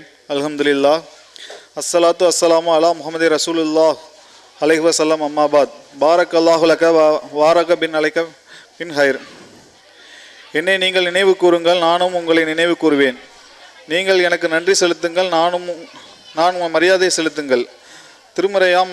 திருமறையில் அல் பக்ரா எனும் அத்தியாயத்தில் 152வது வசனத்தில் அல்லாஹ் கூறுகிறான். அதன் அடிப்படையில் இன்று காலை முதல் ஆவணம் ஜமாத் பைத்துல்மால் நடத்திய புனித ரமலானே வருக மற்றும் தென் மாவட்ட பைத்துல்மால் ஒருங்கிணைப்பு மாபெரும் சிறப்பு மாநாட்டை குறைவின்றி நிறைவு செய்ய அருள் புரிந்த அகிலத்தின் அதிபதியாகிய அல்லாவிற்கே நன்றியை சமர்ப்பிக்கிறேன். அல்ஹம்துலில்லாஹ். அடுத்து, உலக முஸ்லிம்களின் உயிரிலும் மேலான உத்தம நபி ஸல்லல்லாஹு அலைஹி வஸல்லம் கூறினார்கள், யார் மனிதர்களுக்கு நன்றி செலுத்தவில்லையோ அவன் அல்லாஹ்விற்கு நன்றி செலுத்தியவனாக ஆக மாட்டான் என்ற பொன்மொழியை நான் முன்மொழிந்தவனாக இவ்விழாவின் தொடக்கம்